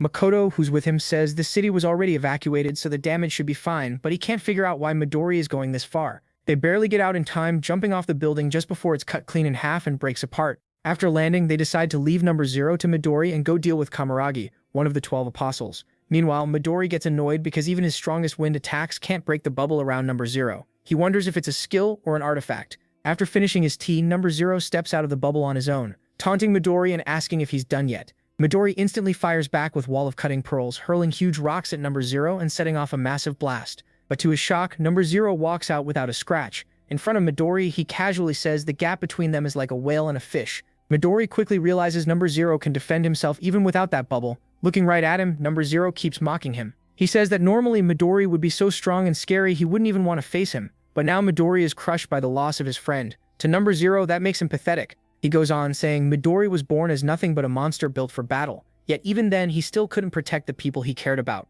That pushes Midori into a deep rage. Furious, he charges at Number 0 with terrifying force. His eyes fill with pure killing intent as old memories rush back. Memories from 23 years ago. Back then, deep in the mountains, Shinonome, a special task force member, stood frozen in shock. A huge burst of energy was rising from a crater, and he realized the Midori family mansion was gone. Superintendent Ao is there too, looking over what's left of the destroyed place. At the center, something is giving off incredible power. When Ao gets closer, she sees it's a baby. The aura is so overwhelming they think the whole disaster happened because this child was born. Without hesitating, Ao runs to the baby and takes cuts all over her body from the pressure of its energy. Even so, she keeps going until she reaches the child, picks it up and softly calms it down. She tells the baby everything is okay now. Feeling Ao's warmth, the baby slowly stops crying. Then the wild wind around them fades away, leaving Ichu bruised and bleeding, still holding the child. She declares that the anti-prophecy will raise him. Later, the baby is named Midori. 9 years later, Midori is a young boy getting ready to leave the facility. A teacher named Hinoki and 12-year-old Ichika try to stop him, warning that if he goes through with it, the anti-prophecy will come after him. Midori doesn't care and says fine. But when the master turns away, he quietly says that's the exact reason he let Midori live. Ichika, standing nearby, feels the tension, then suddenly starts laughing. Annoyed, the master asks what's so funny. Midori had always been absurdly strong, smashing every record and seeing everyone else as weak. Then one day he meets Makoto, who casually tosses him a wooden stick and asks if he wants to be his sword training partner. Midori is thrown off, but Makoto just smiles and offers his sword. Back then they were the same age. So they start training together, but Midori can't beat Makoto with a sword. It frustrates him, yet he keeps asking for one more match. Makoto accepts, wanting him to learn, and Midori loses again. Frustrated, he shouts, asking why he still can't win, even when he's trying his hardest. Nishina, who's there too, says the problem might be that Midori is too strong. Midori can't understand that when he keeps losing to Makoto. Then a voice from outside says that's actually a compliment. It's Makoto, who was 14 at the time. Midori keeps breaking his wooden sword, and Nishina explains why with an egg. If someone uses all their power, it's hard not to crush something fragile like an eggshell in a fight. Midori still doesn't get it, so Makoto picks up the egg and throws it with full force. Midori is shocked when it hits the ground and the shell doesn't crack at all. Picking it back up, Makoto explains that Midori needs to balance his attacking aura with the aura protecting the shell. It's not really a skill, just something learned over time. While he talks, Nishina throws the rest of the eggs at the wall, and none of them break. Midori is amazed. Makoto hands him an egg and says if he wants to beat him in sword fighting, he needs to control his aura first. Once he does, even his huge power won't hurt the people around him. As Makoto starts to leave, Midori calls out to him and gets smacked in the head with an egg. Makoto turns and sees Midori wants him to stay and train aura control together. Makoto throws it back, saying Midori should apologize first. Then he kicks up the crate of eggs and makes them float with his power. Midori tries to copy him, but all the eggs around him burst or shatter. Still, after practicing for a while, he finally throws an egg hard enough to punch a hole in the wall without cracking the shell. After that, they go back to sword training, and now that Midori can control his aura, they can spar all day without wrecking everything around them. Seeing that, Nishina and Makoto get excited too and ask to fight him next. 4 years later, Midori joins the special task force, while Makoto heads off on his own path. Midori leaves for a prophecy mission to help the European branch after hearing about a special rank prophecy called Pandemonium. He asks if Makoto is still searching for a sword master, and Makoto says yes, reminding Midori that he once said he'd find his own master. Makoto holds out his fist, saying they stand as equals. Smiling, Midori bumps fists with him and says he'll be waiting. After that, Midori lives for his friends. As long as they're alive, he'll keep fighting for them. All he ever wanted was friendship, and the 12 apostles took that from him. Back in the present, with all that in mind, Midori rushes number 0 with pure killing intent, while the man stays completely calm. But right before Midori lands the hit, number 0 pulls out a golden egg and crushes it in front of him. It releases a berserk life stampede spell, flooding the area with blazing light. Other special task force members notice it too, and wonder if Midori caused it. As the glow starts to fade, Midori steps out, wrapped in a strange but powerful aura. Makoto asks if he already beat number 0, but Midori says nothing. They call out to him, but to their horror, Midori says he doesn't know them. Nishina immediately realizes something is very wrong, and yells for Makoto to get back, but it's too late. Midori already has a hand on Makoto's forehead. With a twisted smile, he uses turbulence and summons a violent whirlwind. After 3 members of the Japanese Special Task Force vanish, another team from the USA branch, including Marquise and Ashton, is sent to investigate. When they arrive, Ashton touches the ground and senses a huge amount of leftover energy, showing that this was the center of a massive explosion. Marquise is stunned by the size of the crater Midori made and sees why he's called the strongest man in the world. Still, he can't understand how someone that powerful disappeared with his whole team. Ashton has no answer either. News of Midori's disappearance reaches the Japanese branch, throwing everything into chaos. At the Everlasting Vision Hut, the assistant superintendent gets visibly shaken and can hardly believe it. Io, just as worried, asks if they really have no clue where Midori is. She asks Midori's assistant Rin, but Rin doesn't know either because the artifact linking her to Midori was destroyed. Io says the whole thing is awful. While they're talking, Kanagi arrives, now officially a squad captain and wearing the captain's cape. He's a little embarrassed by the new title, but the assistant superintendent explains that every squad captain recommended him unanimously, and since Kanagi even fought Eva, everyone believes he's the only one who can fill the hole Makoto left behind. Kneeling, MC remembers his promise to surpass the founders quickly and stop more people from dying. He thanks them for trusting him, and says he'll do everything he can to live up to the anti-prophecy's hopes. That gets Io excited, and she says she always thought he was the right pick for captain. Then her face turns serious, and she asks what he thinks about an urgent issue. Not long ago, Kanagi was still tracking down anti-prophecy members to recruit into his squad. Now he's sitting in front of the superintendent for advice, and the whole thing feels unreal. As the superintendent speaks, a door with a tiger drawing suddenly appears behind Io. He is startled, and when it opens, Io introduces two special task force members, Nishina and Mikado, both badly injured. She explains they were on Midori's team and are the only ones who know what happened. Mikado starts explaining that in Detroit, the leader of the 12 Apostles took control of Midori's body. That leaves Kanagi completely stunned. Mikado goes on, saying the control ability seems similar to the one Eva used before. He thinks an artifact is probably behind it, though the details don't matter right now. The important part, he says, is that Midori, the man who protected his friends, has now become humanity's enemy. That truth hits the protagonist hard. Mikado adds that Midori fought the control as long as he could, giving Nishina and Mikado time to escape. Before he finally lost himself, Midori apologized and made one last request. Midori's last request was for Kanagi to defeat number 0 in his place. That leaves MC frozen, crushed by the weight of those words. The assistant superintendent puts a hand on his shoulder and says he has high hopes for him. But first, he still hasn't reached the 7-member minimum for his squad. Right now, he only has Hanada, Akane, and Suo. So his first job is finding 3 more members and fast. With no time to waste, Kanagi runs off to recruit. He spots a young member of the Hibiki squad and chases after him, begging him to join. The boy freaks out and sprints away, yelling that he's never leaving the Hibiki squad. Just when he thinks he's safe, Akane blocks his path and shows him a transfer letter signed by Hibiki. The boy can hardly believe his captain approved it, but once he reads it, he realizes it's real and reluctantly agrees to join the protagonist squad. That gives Kanagi and Akane their 4th member. At the same time, Hana goes to recruit Akihina. His method, though, is pretty weird. He starts doing an over-the-top leg-stomping motion like it's some kind of invitation, and Akihina just stares at him. Hanada says it's the captain's order and that he wants Akihina on the team. Akihina flatly refuses, saying he's aiming for the next captain exam. A captain spot opened up after Todoroki died. Hanada doesn't back off. He suddenly throws a strong kick at Akihina to test him, but Akihina dodges with ease, showing off his strange evasive skill. Hanada only gets more interested. Now curious, Akihina offers a deal. If Hanada can touch him even once within 60 seconds in the courtyard, then he'll join the squad. Hana asks if anything goes, and when Akihina says yes, he wraps himself in a glowing dragon, ready to win. Akihina starts the timer on his laptop. Earlier, inside a limestone cave used by the anti-prophecy unit, Akihina had met Captain Surakai, who was fishing in a 17th-dimensional crack called the Underjaw. Surakai mentioned that he sometimes catches huge fish there. After noticing Akihina, he asked if he was taking the replacement exam for the Todoroki squad.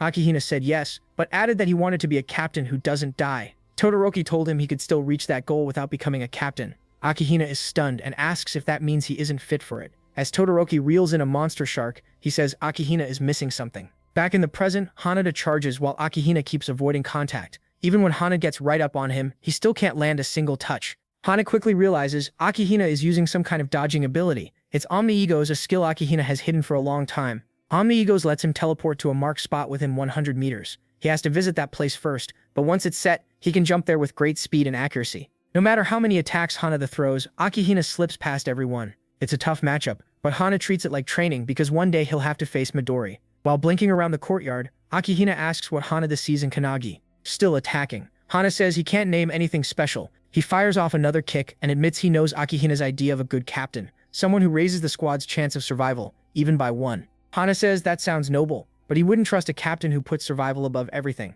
That irritates Akihina, but Hana explains that people who only think about saving themselves can't reach their true goal. As he says that, he remembers his childhood, the day he found his family dead because of a prophecy. That moment made him swear to crush every prophecy. In Kanagi, he saw someone who could actually do it, and that's why he chose to follow him. Hearing that, Akihina finally understands what he's missing as a captain, being someone others can rely on. He goes back to dodging, sure he's about to win, and plans to remember this talk later. But with only 5 seconds left, Hanada starts texting someone and says the timing is perfect. Akihina is confused, and then Suo appears, using his calendula together with Skyfall to strike from above. The attack blows apart the entire courtyard. That destroys Akihina's teleport points, and Hana moves in at once. He jumps off the building and uses a flash kick to rip off a piece of Akihina's clothes.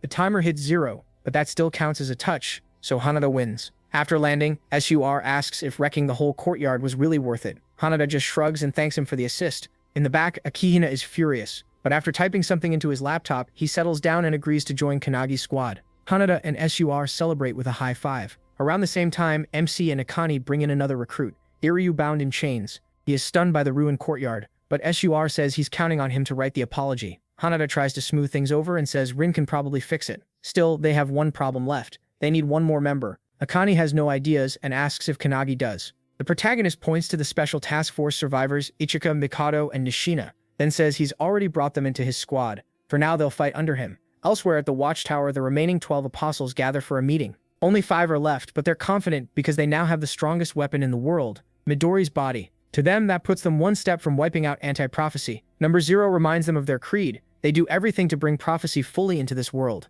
In Anti-Prophecy's research room, the assistant superintendent asks the director if he found what they needed. The director says yes and explains that the Book of Doom the 12 apostles had was actually one book split apart. Using the 8 books Midori recovered, they conclude the current disaster matches a prophecy tied to a special rank called Bhagavad Gita. He says that to destroy the world, the 12 apostles need Midori's power, and that power alone is enough. Out over the sea, Midori flies with Hajime, one of the 12 apostles, toward an unknown destination. Midori suddenly asks if he's ever read the Gita, and Hajime says no. Midori explains it's a Hindu scripture that teaches people to carry out their duty with a selfless heart. He adds that whoever wrote the prophecy now unfolding must have hated humanity deeply. As they pass over Times Square, a family spots them, and one child excitedly points out Midori as the world's strongest awakener. Soon the whole crowd catches on, cheering and asking for pictures. They notice Hajime too, calling him a samurai as the excitement keeps growing. Then Midori tells Hajime to begin. Right after that, he forms a ball of energy in his hand. The crowd keeps cheering, having no idea what's coming. A father even snaps a photo of his child with Midori behind them. Just before Midori fires the energy ball upward, swallowing the sky, it turns into a giant tornado, and from inside it, the real Midori desperately screams for Number 0 to stop. But it's too late. Number 0 has already cast turbulence. Back at Anti-Prophecy's cafeteria, Kanagi is in the middle of a lecture when Shua rushes over and urgently shows him his phone. It's breaking news. New York is burning after Midori's attack. The report says an awakener destroyed the city. At the Everlasting Hut, American Branch Superintendent Vice is yelling at Io to do something. Furious that Midori wiped out an entire city, Io tries to calm him. But the damage is massive, and countless people are dead in New York, the center of the world's economy. She explains that Midori wasn't acting on his own. The leader of the 12 apostles is controlling his body. They've already identified that man as Warren Hastings, an Englishman.